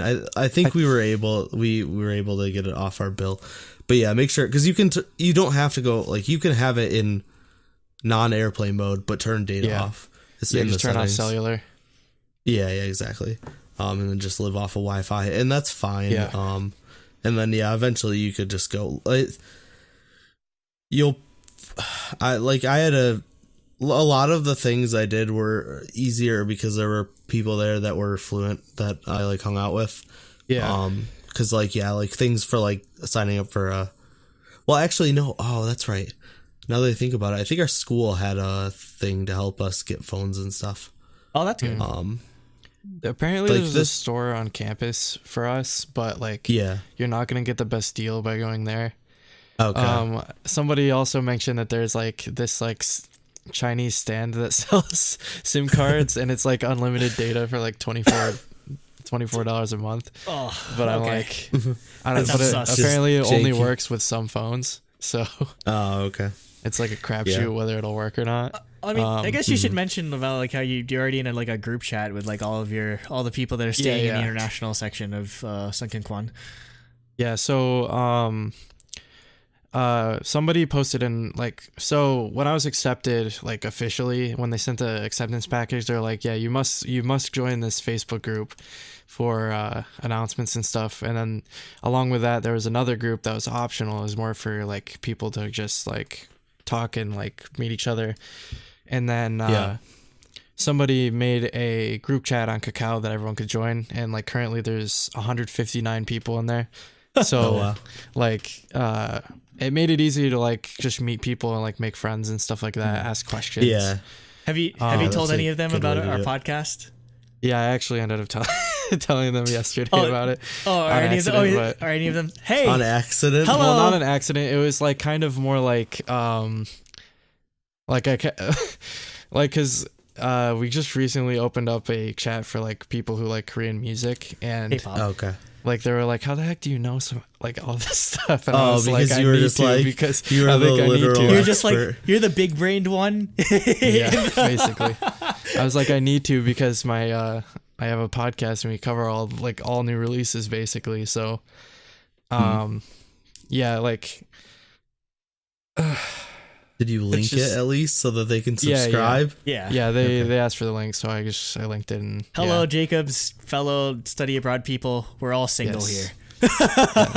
Oh my god. Okay. What? That was completely unnecessary. Don't mind him, people. He's weird. Anyway. But no, I think it's cool. Hopefully you can, because I know you wanted to do vlogs or you wanted to like document part of it. Yeah, I'd Try- like to. That's one thing I definitely want to do is document up to a certain extent, like, and I feel like other people find it useful because there's like a lack of information on a lot of stuff. That's like easy, I guess. Yeah, because I mean, Like, eat your kimchi has been gone for years now. So yeah, because they moved to Japan a few years ago, so yeah, they don't so really do much. yeah, Like, just- there's some other channels that do a lot of that stuff, but I don't know. I feel like even if it's already been done, people who listen to podcasts and like our channel will be interested to see. yeah, just I guess. how you're getting used to living in a completely different country when you barely left Yeah. New York State, or you've never left the country, well, except for like Paris. And Yeah, I've been to or, like, Paris, Spain. Barcelona, and Toronto. I went to all three of those cities before New York City. Yeah, yeah. Just So how, that's like, that's my travel experience. yeah, but- the culture shock as well. But yeah, it'd be cool if you can just go around with all your friends or whatever. Yeah. I think what was I gonna say? I don't remember. But it's just I don't know. I think like I'm not all right, so I am a little nervous like getting the days going up, and it's not because Yeah, I'm you're worried. gonna- It's more just because it's such a big moment. It's yeah. This is I a was in the same life boat. moment for you. Like Seriously. Yeah.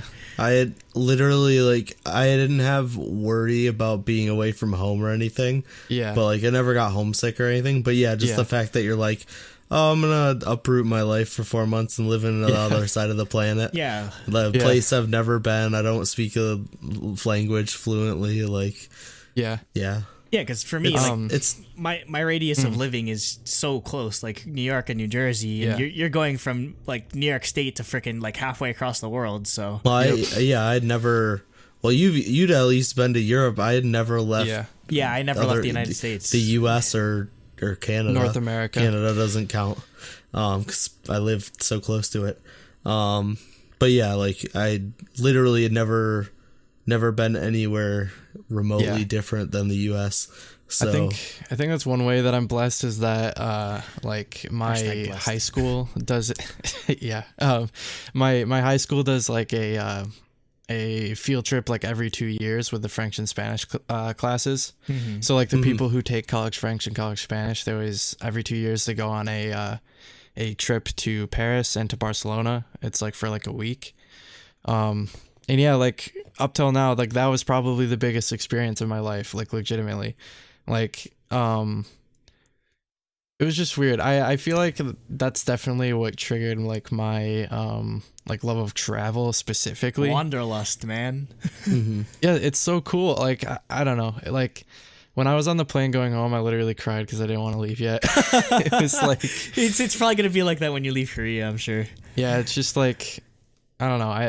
I'm excited for I guess just a change of pace, I guess, from living here in the US. Like this is my home. I'll never like get sick of just living here, but it's just you know, this isn't an experience that I guess everybody gets to. No, yeah, you know, no, gets not to have, everyone so, gets you to know. live in another country like halfway across the Yeah. world like this, especially Americans. Like Europeans kind of shit on or knock on us for not leaving or traveling as much, whereas in Europe it's kind of normal for people to just go traveling or gap year, that sort of thing. Because I mean, countries in Europe are a lot smaller. Because I mean, compared to the U.S. where there's just so much to see, like you can't even like there. Most people haven't even visited all 50 states in the United States, like as it is. Yeah, so. going to a country is in Europe is like going to a different state in the U.S. Yeah. Most people visit states nearby, but Yep. like yeah, it's not like it's easy for us to visit other countries other than like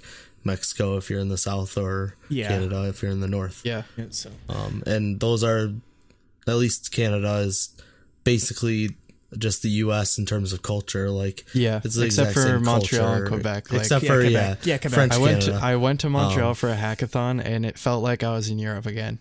Like Yeah. as somebody who has been to Paris, like it felt like I was in France. But, So it like, was a little yeah, crazy. The Canada I know, Toronto and Yeah. Windsor and stuff is all. It's basically just the U.S. in Yeah, terms it's basically of the culture, so. U.S. Yeah, there's Yeah, almost like no difference except they say a boot. A boot instead of a bout. Okay, so over under how many concerts do you plan on going to in Korea, and we'll see how many you actually end up going to. I'm gonna say like 3 probably. 3? That's it? Well, It's- I don't have a ton of money, so like and you that's- can't. Yeah, and I mean and I still have to that's study too. yeah. I went to. Who needs I think to I went study?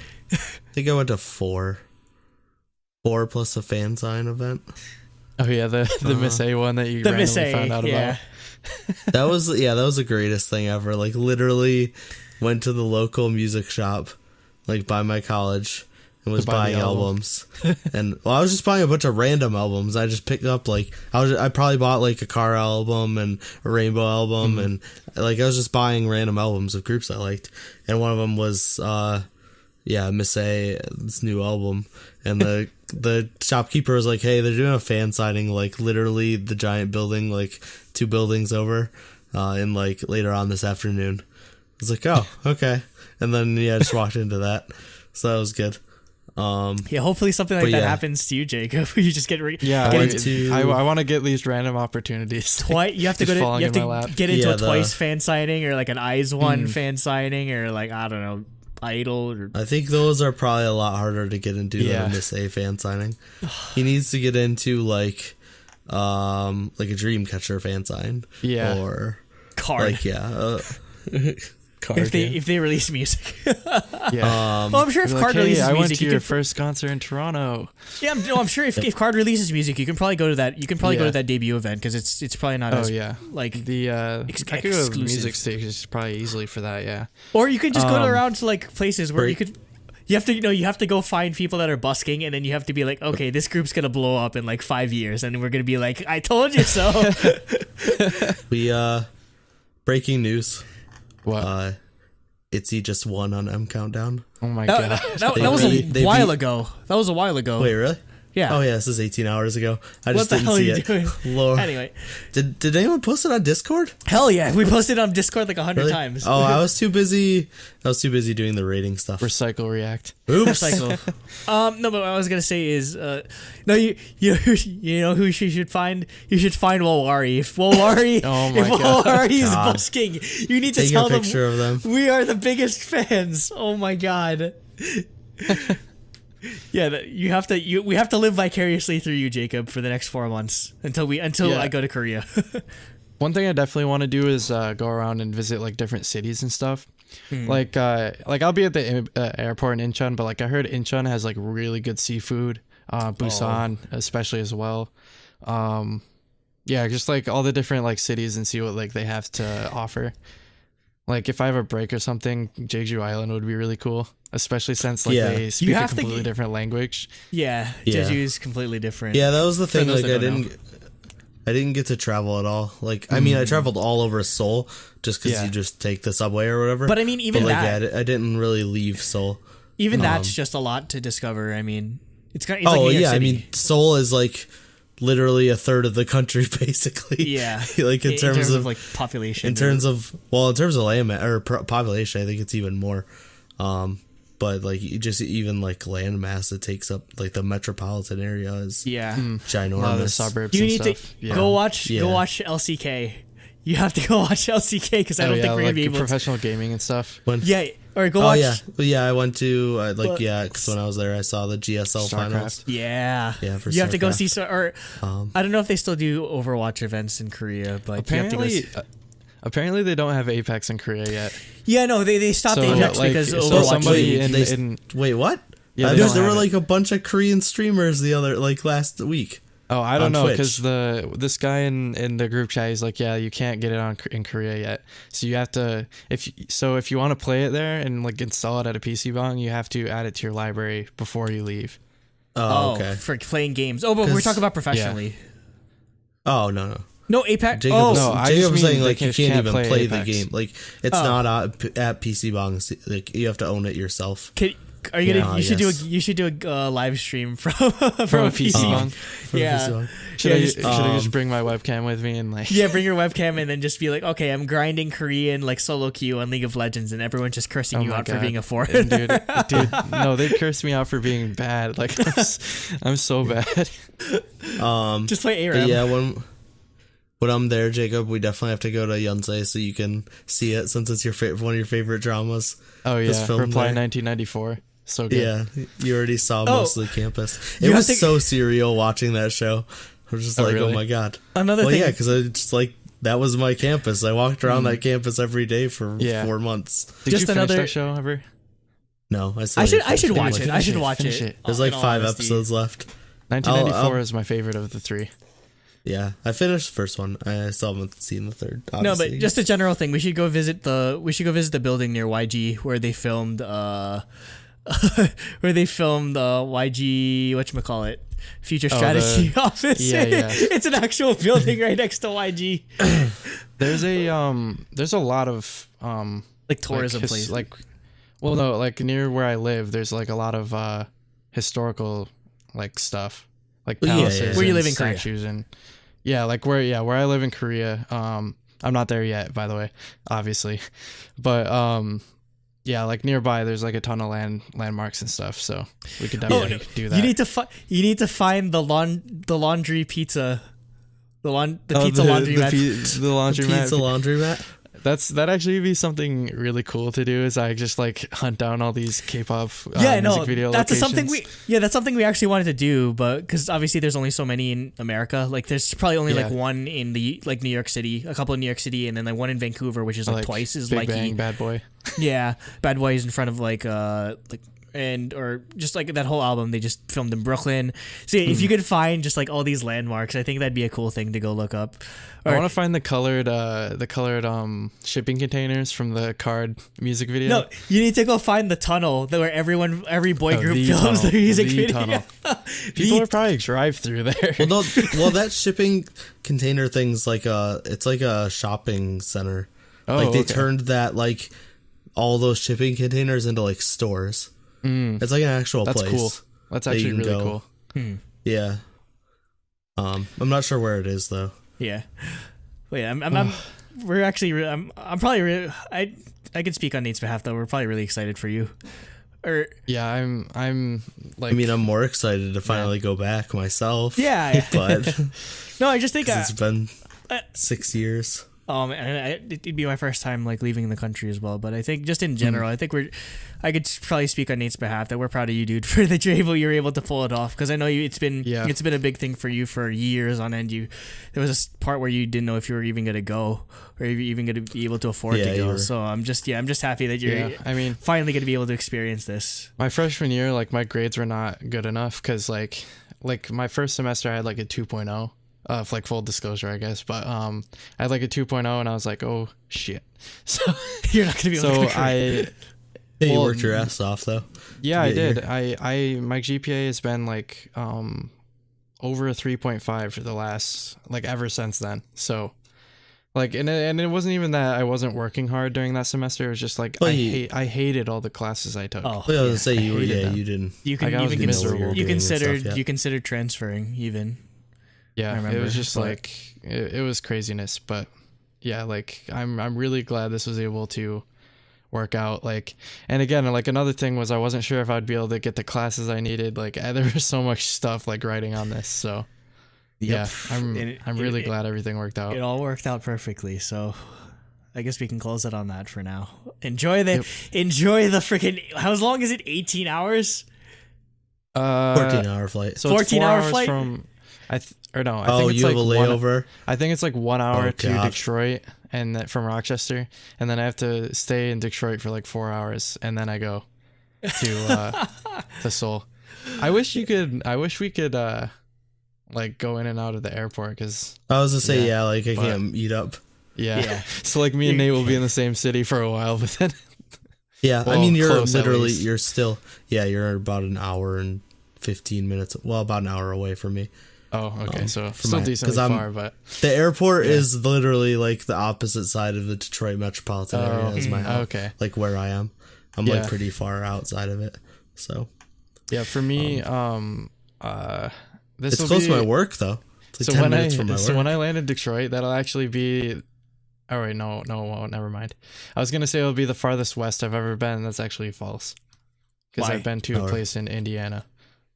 Oh yeah. So, though, as I fly across, that will be the farthest west I've ever been. The farthest west. Until I end up in the far east. Funny how that works. I don't know. So yeah. So yeah, everyone leave comments for Jacob. Wish him luck. Make sure he studies. He's not gonna study because like all the classes are just easy. I'll study. I have 2 classes that I gotta focus on. So yeah, what class are you taking? Data structures and then probability and statistics. What the fuck? Is that all you're only taking 2 classes? Well, I'm taking the Korean class, but I already know everything. Oh, you have to take the Korean class. That's right. Yeah. I should take your Korean class probably. Are you? Yeah. Is it pass fail for you? Like it doesn't affect your GPA? Yep. All I gotta do is pass. Yep. So that's great. Yeah, that's amazing. So good. Yeah, because and then for me, I didn't even take hard classes like that. I took a mobile programming class. That wasn't even really that hard. Okay. That sounds fun. Yeah, that sounds fun. It was more fun. So I've done. And then I took tennis and Korean music history, and that was it. And it was awesome. I wrote a paper on Classiquai. So good times. Awesome. Oh, I'm excited. But yeah, I'm hoping I won't have to do too much studying just because only 2 classes. So one you have 2 classes as pass fail, so don't worry about it. Like use the time to experience. Like don't obviously I definitely do your work and like I definitely have to focus on data structures because like that class is super important to the stuff that comes after that I want to take. Yeah. So what you want to do when you get out of college. But yeah. Yeah. Well, like I've heard job interviews for CS, like all they care about is like data structures and algorithms all the time. Yeah. And a lot of the hard interviews and stuff. So I definitely want to get that down good. So. But yeah. Don't stress too much. Like just focus on like the experience and enjoying the experience and stuff. Yeah. Because then also if the school is anything like Yonsei, they like aren't even gonna like bother with like giving you a bad grade because they want you to tell people to go. Like my Korean music history class, I 100% probably got like a C based on my grades, but I ended up getting an A. I was like, they just boosted our grades so that we would tell people to come study abroad here. So my friend, he studied physics, and he took I think he took quantum physics, like literally.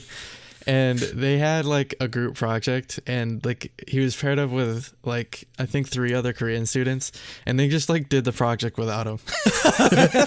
Wait, are you gonna have to take your data structures and like all those classes in Korean?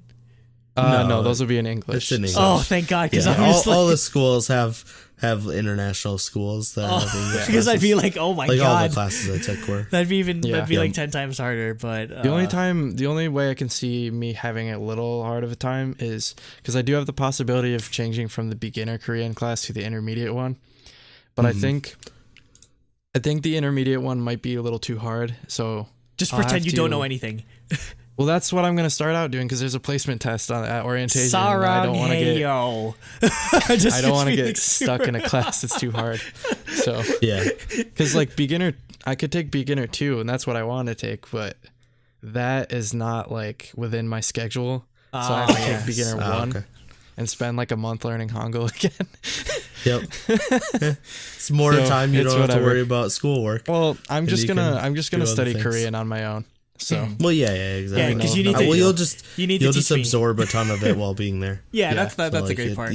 And hey, just curious, if there's anyone that's either in Korea or like visits Korea often, hey, just hit Jacob up, I guess. Like if you, I don't know how that works, but truly Daebak meetup in Seoul.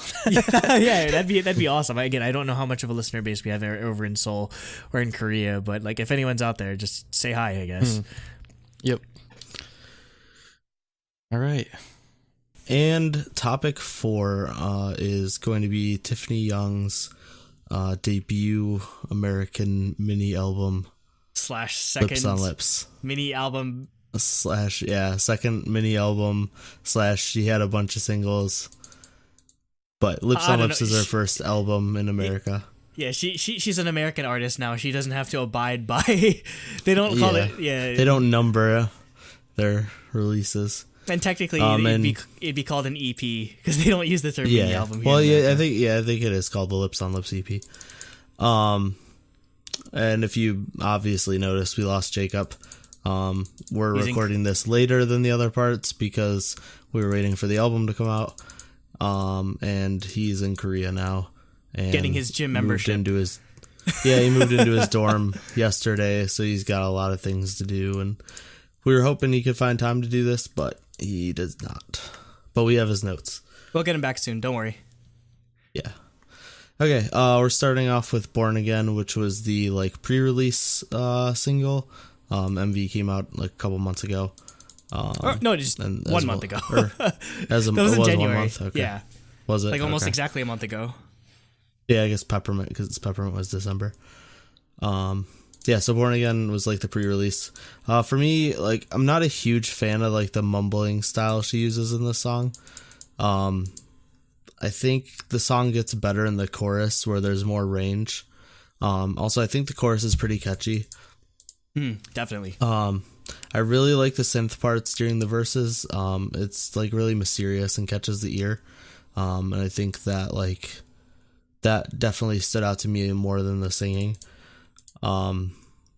As for the music video, it looks good. It's super low budget and basic, and we talked about this last month's releases. No, I think we skipped it actually because. Or did we skip it because we were going to review it? Because we were reviewing this. We just talked about it on like Discord and stuff. Then yeah, it's super low budget and like basic, but I think overall like it at least looked good.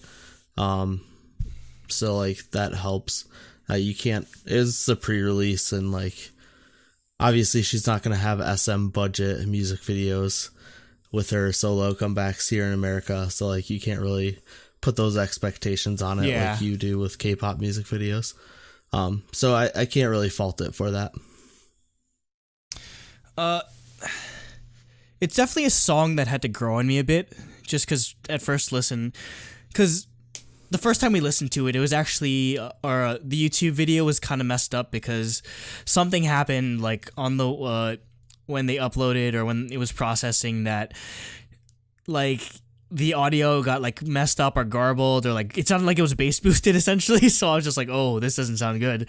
But having listened to the fixed version and like the audio versions are like all fine. It was just it's something on YouTube's end, like freak accident on their end. So putting that aside, it's definitely a song that surprisingly did grow on me. I didn't think I was gonna like it as much as I did.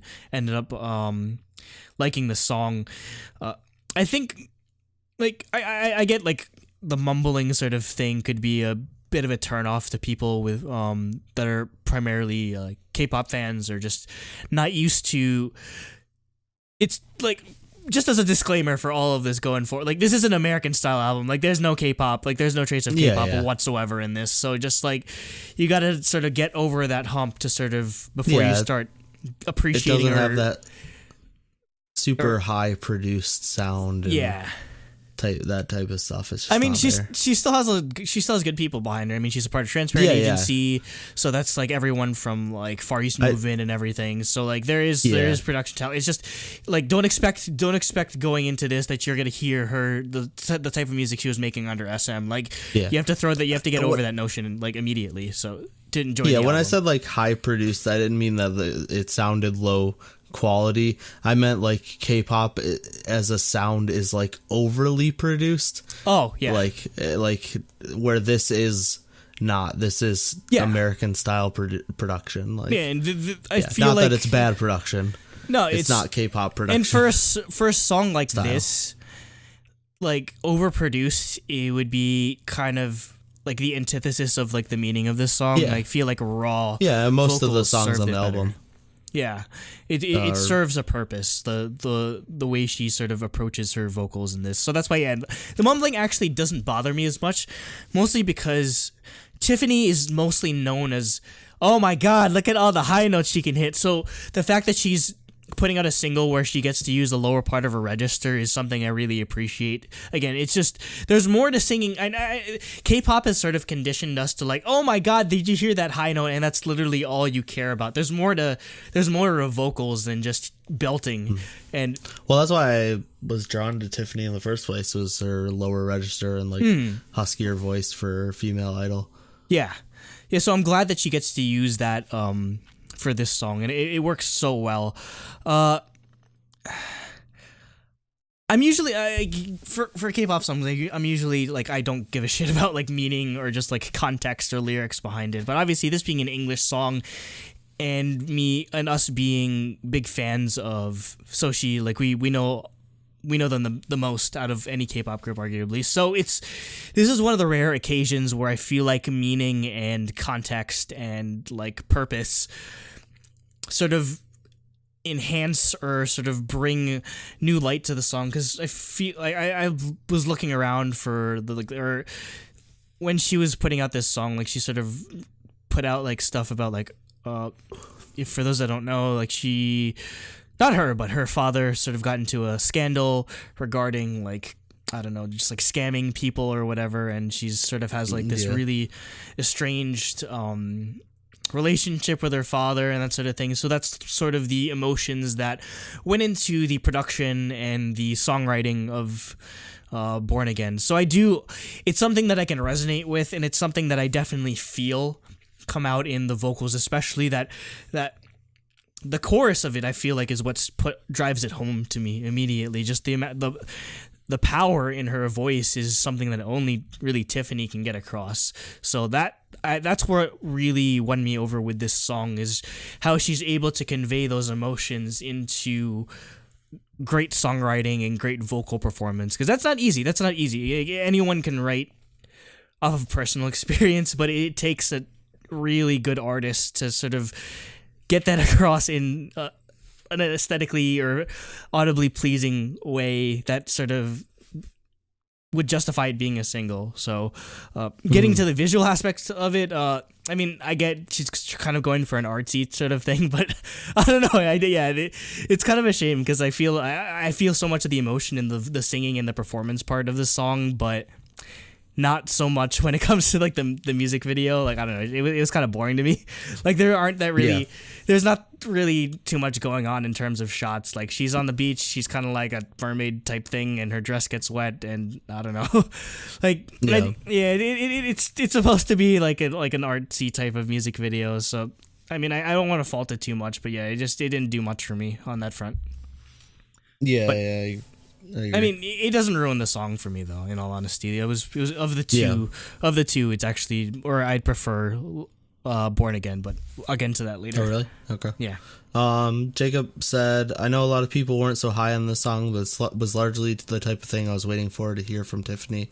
I think this track really marks the turning point in her career from K-pop artist to someone who transcends more than just that single label. The lyrics reflect a lot of biblical references, largely in the themes of rebirth and recovery. Mm-hmm. This is definitely more American in style than previously, but I think she still keeps that je ne sais quoi that makes her so great to me. Her vocals especially stood out to me as well, singing in a much lower range than we normally heard from her in the past. Yes, Jacob, he actually wrote... Jacob, stop out-literary me. God damn it. So yeah, he liked it. Of course. Surprise. Surprise. We like this is his songs. This is his alt. My alt too. I just liked Lips on Lips more. Speaking of, yeah. Next is Lips on Lips, which is the title track, the main single. For me, I thought this was much better because I thought she showed off her vocal ability way more in the song.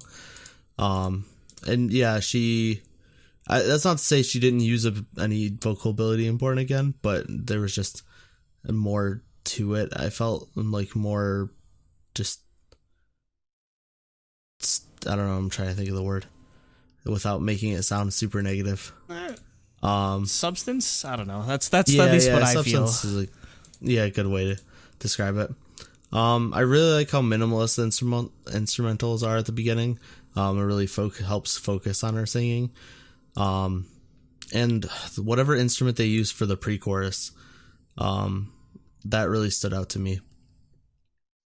It's funny though, for this song, it's kind of, for me, the opposite of Born Again, where I think the chorus is the weakest part of the song. Yeah. And Born Again, I think the chorus is the best part of the song. Yeah. Yeah, in this one, the chorus just didn't, like, the pre-chorus is really good, and then the chorus where it's like the super repetitive part. Yeah. That part's like really weak to me. But overall, I think that's really the only negative I have with the song. Also, if you can listen for it in the mix, it's really super quiet, but there's a really good guitar part that's like really interesting in the song. It's really hard to hear though for most of the song.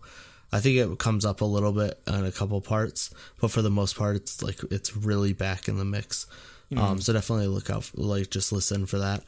And I thought the music video was good. There's a lot of sets and outfits. Obviously there's still not a ton of budget, so like nothing crazy happened. But I think they used the budget they had to good effect, like having a variety of like styles and like sets. So for me, pretty much, I don't know. Whereas Born Again, I love the song, but the video was kind of a disappointment. In this case, it's kind of a flip where I'm not as big on the song, but the video itself was great. Like, I feel like, in contrast to Born Again, where I kind of felt like nothing went on. Like, I mean, granted, nothing much goes on here, but they do make a good use of, again, just varying the sets. Like, there's ones where she's like wearing like the polka dot dress. There's ones where she's in like a field or whatever. There's one where she's at like a dinner table sort of thing. So I love the use of color. I love the the cinematography of this is really beautiful. As for my gripes with the song in particular, I'd have to say that, I don't know, like, her vocals are great. The thing is, though, if I were to divorce, like, Tiffany and, like, her being in this song, I don't know what would separate this song from, like, literally every other top 40s pop song that you hear on the radio in the US. That's my only gripe. I feel like and it's kind of got me a bit worried, because if this is I know she definitely shows a bit of variety in the mini album, so it's only a slight worry. But my worry is that she's going to sort of chase after the, I don't know, Carly Rae Jepsen, or I don't know, edgy T Swift type of American pop singer type thing, and I don't think that's her forte specifically. Like where she really shines in my view is in R&B songs, and I feel like the vocals that she puts on for these cutesy, like, I don't know, just kind of very American style pop songs her vocals kind of go to waste. So I don't want her to do too much of these songs, in all honesty, because there's literally it's nothing. It'll be hard to break in just making songs like this, because there's literally hundreds of other people that make songs exactly like this. And I know Tiffany might be a bit better than some people in terms of vocals, but again, if you're just kind of regurgitating like radio hits or the radio sounds, it's gonna be hard for you to find a market or find airtime in this sort of way. Yeah, I think that's kind of, for me though. I feel like she probably understands us, and this is the type of music she wants to do, and she knows that she can get by just with her established fan base. Like, I don't think she's trying to be the biggest pop artist in the US. I mean, maybe she is, but like, I think she'll be okay regardless of like how mainstream she gets because of her fan base. That's the thing though. I don't want Tiffany to just settle for being another pop artist when I feel like her vocal, the package that she like delivers with vocals is just served way better. Like, I don't know, it just, it feels like a lot of the time when people do pop songs in America, it feels like they're settling or they're trying to like just get radio airplay. But like, I feel like she's definitely been super experimental in songs like Heartbreak Hotel, like just super like out there type stuff. So I don't want her to lose that in her transition to becoming an American artist. I don't want Tiffany to lose what makes her her. And I feel like, and in terms of theming and messaging, or what makes a song like feel like Tiffany, definitely this has it. It's just, I don't settle for like making a pop song when I feel like you can just be more than just a pop singer. Yeah. Jacob said, the long-awaited title track that we've known the title of since the tour was initially announced. I was extremely pleased by the song, even on first listen. I like the use of bass to fill up the sound space on the track, along with the beep-beep synths and the hi-hats. The addition of They Go, They Go, They Go in the chorus is extremely catchy and often gets stuck in my head. The ad-libs in the final chorus were the biggest standout in the song. You can really hear Tiffany's voice in the way we've come to love in those sections. My favorite ad-lib from the section was the no, they don't, they don't, they don't. Overall, love the song, and I think it's definitely a great choice of the title track on this album. Next, we have The Flower. And for me, I love the airy way she sings the song. That's just, I really like that style of singing. Just that really breathy singing style. It's what So You does really, really well. Which is why she's one of my favorites. And I like the beginning focus on the acoustic guitar. That stood out well as well. For me, I thought the drop was really well done because it brought up the energy in the song to it brought it up but kept it still at that like chill level like that the song's going for. The song's not trying to be a super high energy song, and I was worried when like you could tell it was building to a drop. I was worried that the drop was going to be just way too high energy. And I thought it did a good job of maintaining the style of the song while still bringing the energy up a little bit. Also, the song reminded me of something I've heard before in K-pop recently, and I can't think of what. Maybe like a Yumi Ray song, but I couldn't actually figure out what I was thinking of.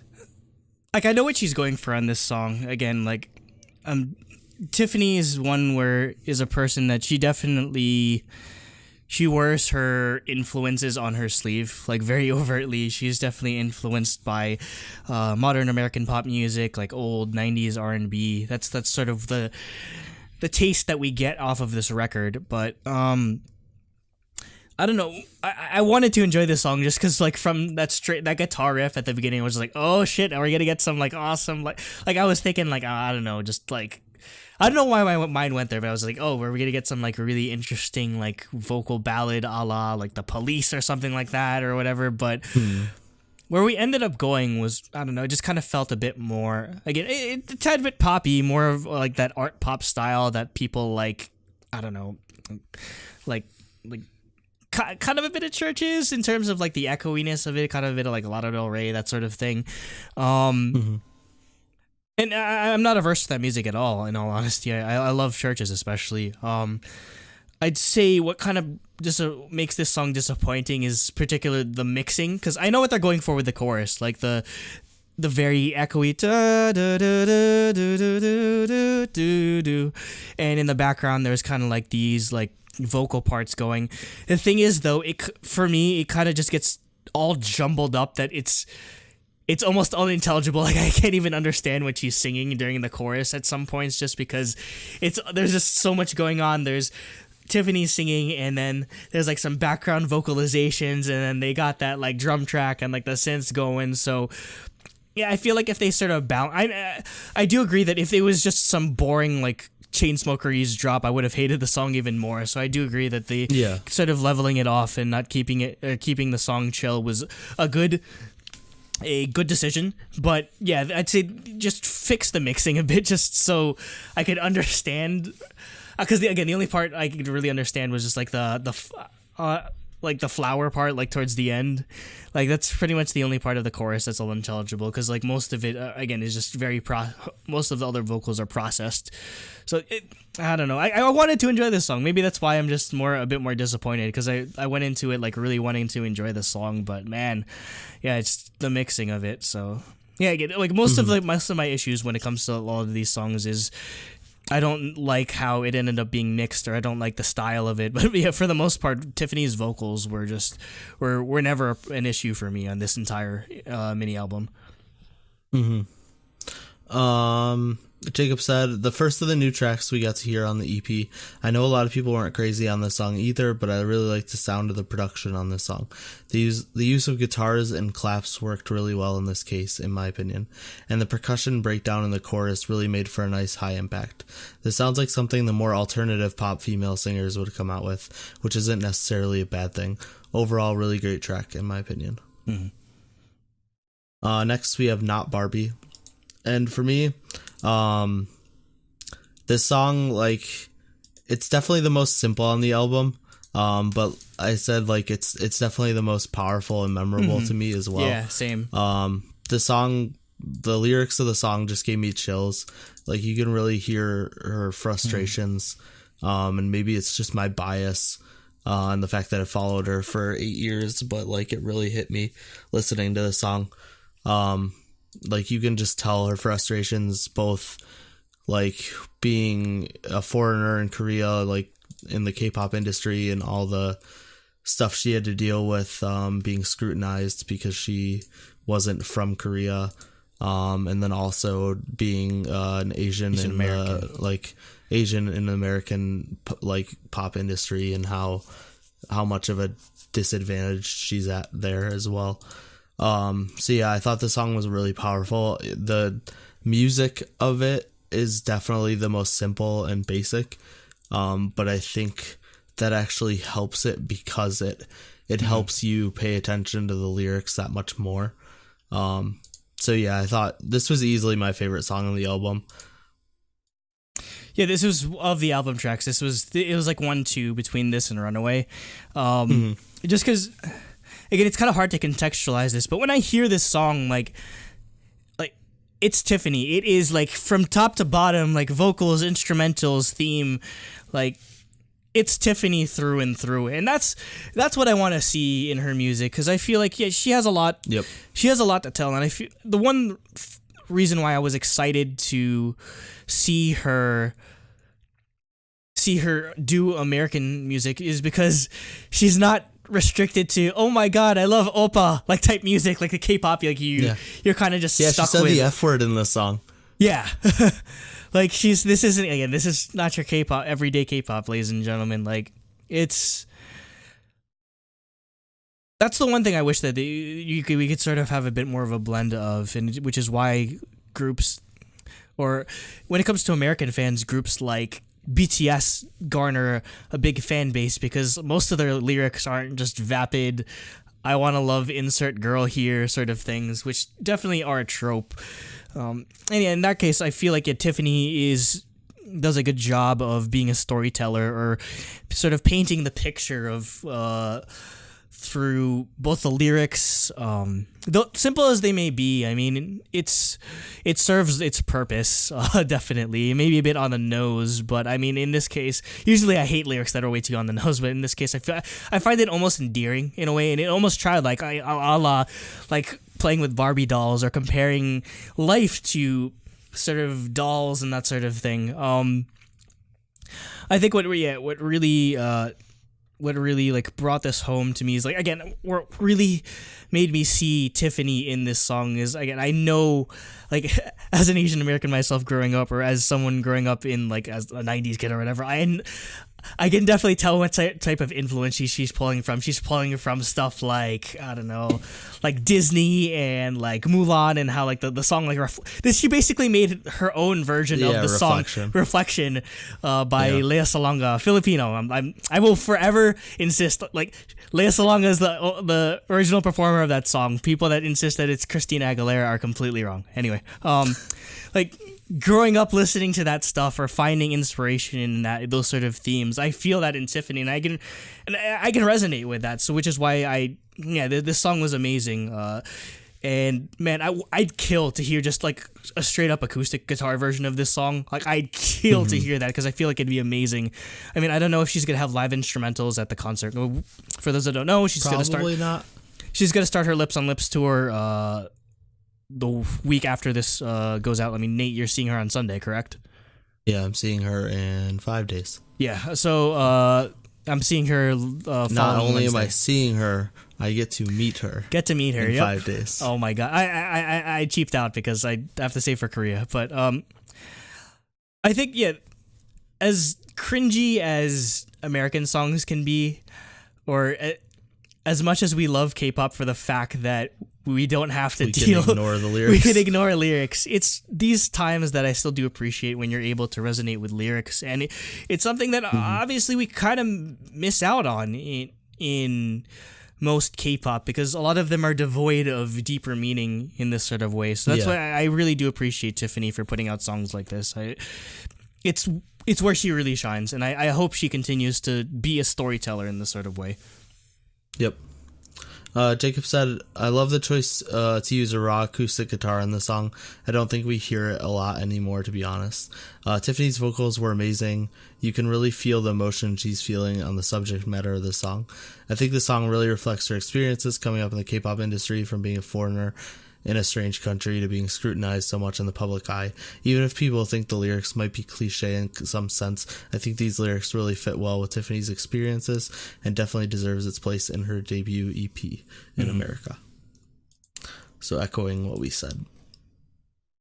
And finally, we have Runaway featuring Babyface, who is a guy that constantly covers Babyface by Uju. No. Do you seriously not know who Babyface is? No, I don't actually. My God, Nate! I don't know any Get American out. pop. Babyface is like, okay.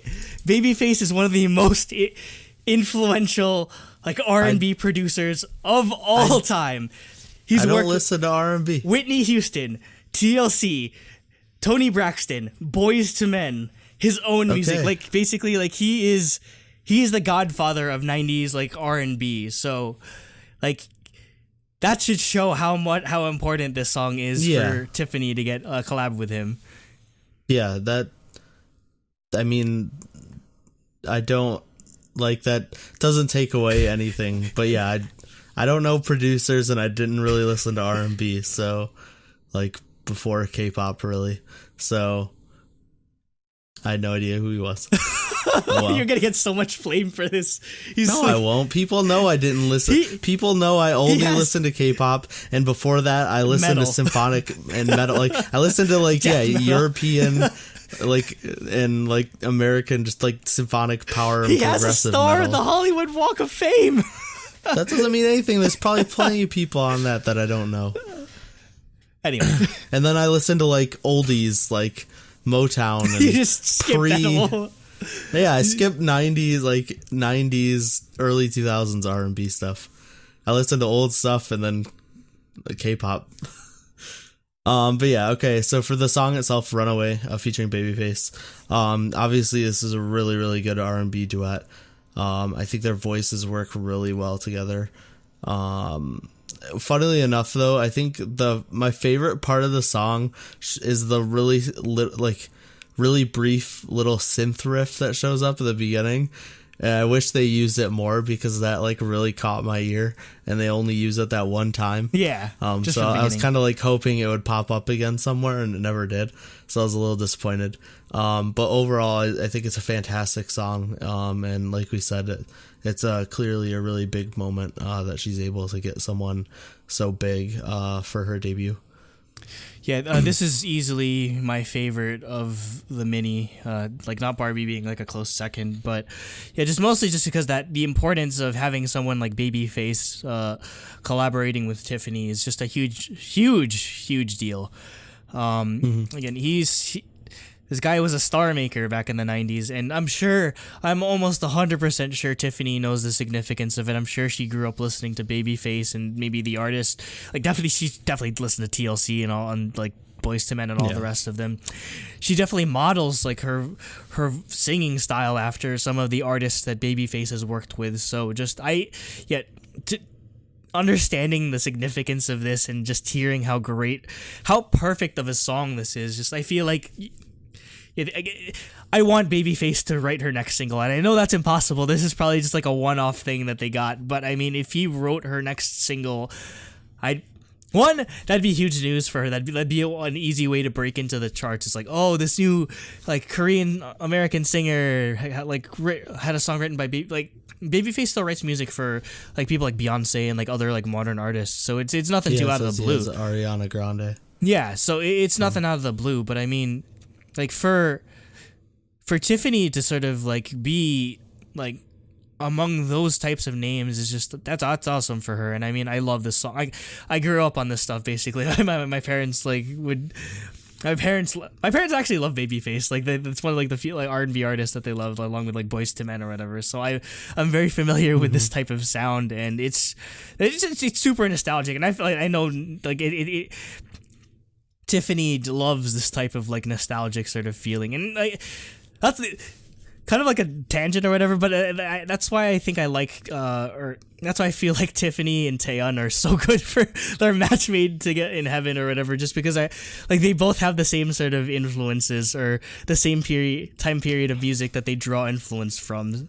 Obviously Tiffany being more of an R&B type singer, Taeyeon being more of a ballad like soft rock type of person, but you can definitely just like the overtness of like the influences that they make are just so it's what makes me appreciate it again as someone that grew up listening to the same type of music as they did. I feel and I am able to resonate with it so much more easily, so I really hope this isn't the end of her collaboration with hopefully not just Babyface, but other big artists, other big names like this, because that's the best way to get her name out there. Just keep collaborating with all these high profile producers and all these, maybe do collaborations with other singers or whatever.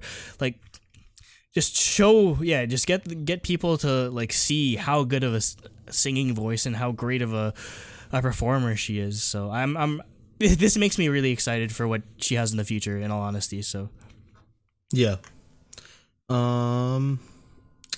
And Jacob said, "This was definitely the curveball I was not expecting.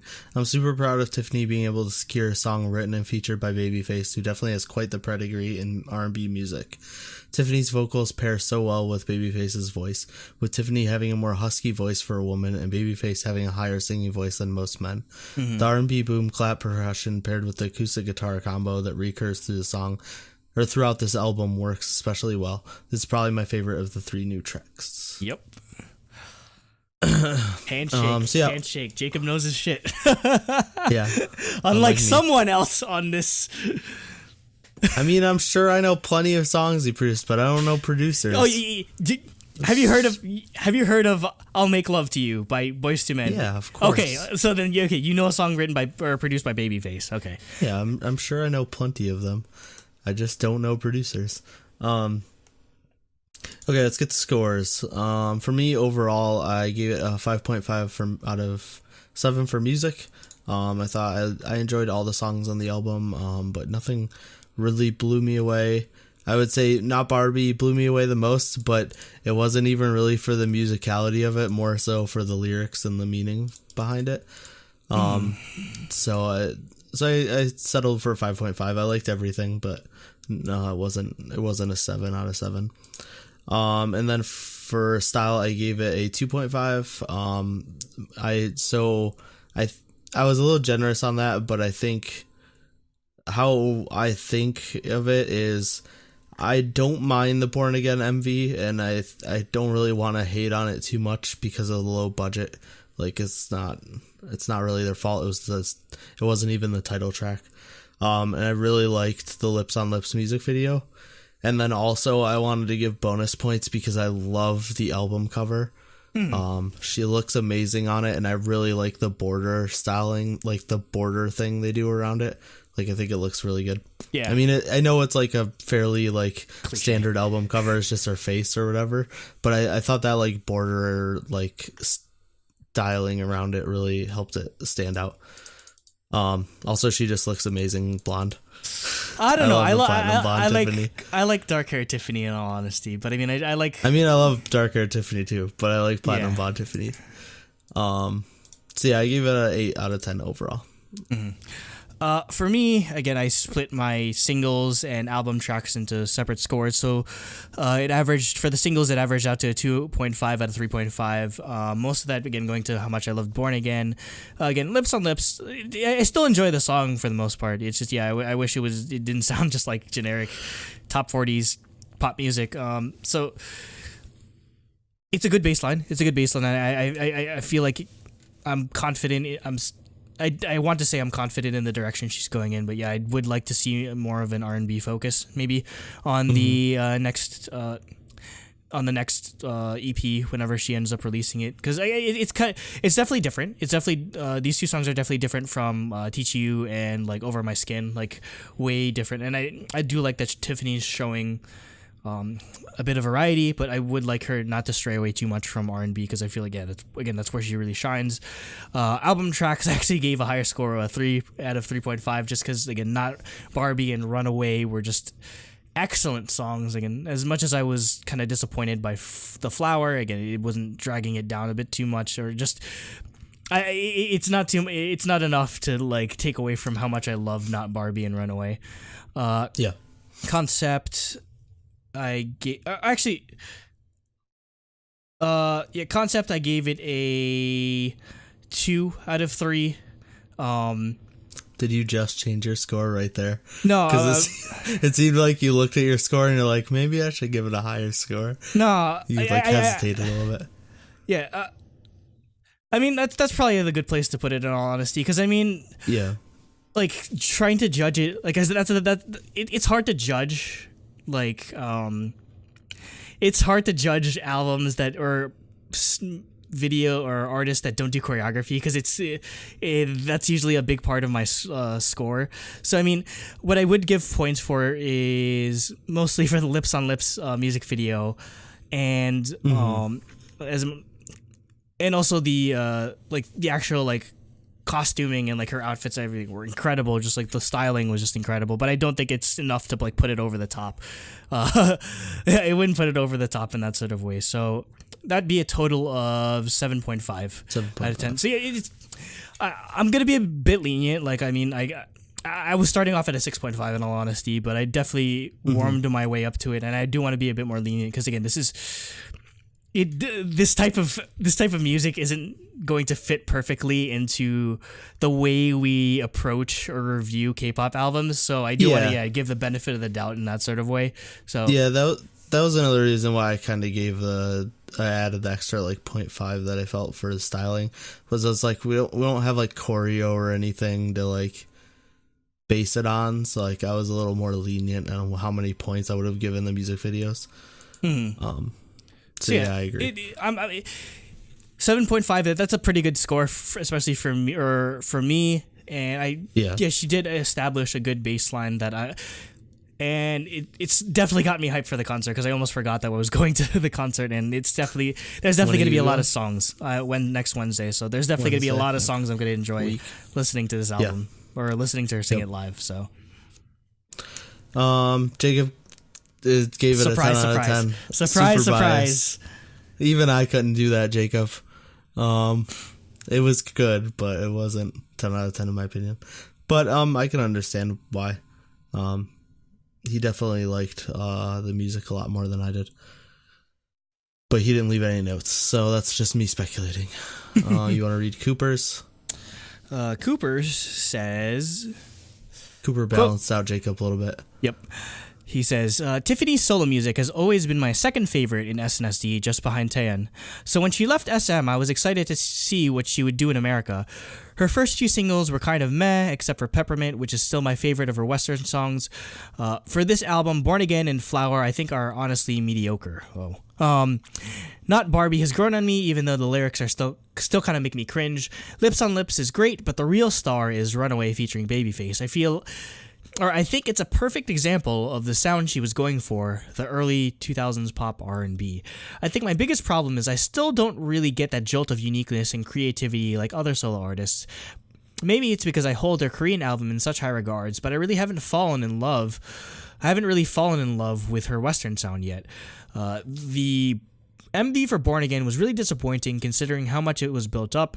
The Lips on Lips MV looked much better and matched the song well. So, Cooper gave a 4.5 out of 7 for music, a 2 out of 3 for concept. Overall score, a 6.5 out of 10. So, crunching all the numbers out an 8. So that's a pretty good score. I mean, that's where I put it right around, I guess. Yeah, exactly. Like you gave it 7.5, I gave it an 8, and then Jacob and Cooper balance each other out by going 10 and 6.5. So we get a good. We averaged out perfectly. It's definitely a divisive album, especially us as K-pop fans primarily. So I'm very interested in seeing what the sort of consensus is on from primarily K-pop fans, or if you only listen to K-pop, you don't really mess around with American music. What are your thoughts on this? Definitely, I want to hear what people that aren't really exposed to this music all too often. So people leave your that comments, aren't definitely are like more like I feel like people like Cooper that have gotten into K-pop much more recently are gonna be less biased towards liking the album because they don't have the attachment to Tiffany. Yeah, and also just because it's less like of SNSD fans. It's less of a unique sound to people that were invested in Western music well before they got into K-pop. So that's just factors that you sort of got to take into account, and that's definitely explains the discrepancy in scores. But yeah, definitely let us know what your thoughts are on this. Are you interested in seeing more of her Western music, or would you like her to see more of what she was doing under SM? Definitely leave your comments in the video below. Yep. That'll wrap it up. So yeah, that's it. One thing to note, we've officially moved over to Podbean. So we've applied for no more SoundCloud. Don't listen to us there because our new episodes won't show up there. So you'll never hear this if you did listen only on SoundCloud. Yep. So oops. But we'll basically SoundCloud we couldn't get on Spotify using SoundCloud.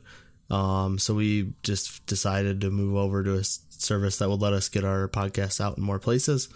And unfortunately there's no way for us to get our music onto SoundCloud or our episodes onto SoundCloud from this new service because you have to actually upload to SoundCloud, and we're not going to pay $15 a month just for the couple of listeners we have on SoundCloud. So yeah, our episodes won't be there anymore, but they should be going up on Spotify soon. Excited. It goes through Podbean. They like batch apply all their podcasts. They do everything for us, and they just do it in batches. So it said it takes a couple weeks. But I did also apply for Google Play Store, and I checked their emails, and it is approved. So Yay! We are or will be on Google Play Store by the time this goes up. I don't know how that store really works, but I assume you can leave reviews and stuff. So if you can, go review us there. It'll definitely help us get more exposure. Just like definitely. I know iTunes uses reviews. I don't know. So. I don't think you can leave reviews on Spotify, but I mean, like subscribing anyways, just following the podcast is probably like still a good idea in terms of exposure. Yep. So. I feel like it's going to be a really big thing for us going forward. I know there's a lot of you that have been asking for us to get on Spotify and just take more care of iTunes, I guess, than we have before. So that's like definitely a big version. Yeah, that's definitely a big commitment that we're going to make in 2019. Anything else that we got to announce besides that? No, Tiffany. I'll definitely. I don't know if we'll have a topic on it, but if we don't, I'll bring it up in the intro. Definitely. I mean, if you're in the New York City area, I'm going to be seeing Tiffany. I forget where the venue is, but it's on a Wednesday, so I don't know how many people are going to be able to end up seeing it. But I'm really excited to see her sing live because again, I haven't seen Tiffany since the fan meet the day after SM Town 2011 at New York City. I saw her at the old Best Buy theater, now the PlayStation theater. So it's pretty cool to see someone that I haven't seen in so long. So 2012 for me. Yep. When I saw SNSD. So yeah, hopefully everyone liked it. Like, dislike, subscribe. Leave good comments. Be nice to each other. Join our Discord. It's mucho lit. Yeah, join our Discord. Also, if we ever ask you to comment 69, also comment why you're commenting 69. Because we're getting like random 69 comments and we don't remember what they're for anymore. Oh yeah, because they're from like several weeks ago. Yeah. So. Because if you listen to the podcast, it's happening to you then.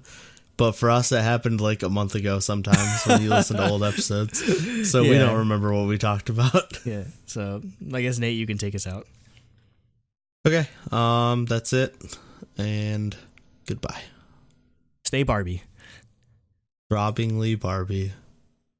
Can anyone out there, like legitimately, if you're please in the comments, can anyone out there tell me with a straight face that as of right now, after hearing Dala Dala, that ITZY is a better group than what Blackpink has put out or what Idol has put out? And I say that as somebody that has a lot of gripes with Blackpink's music.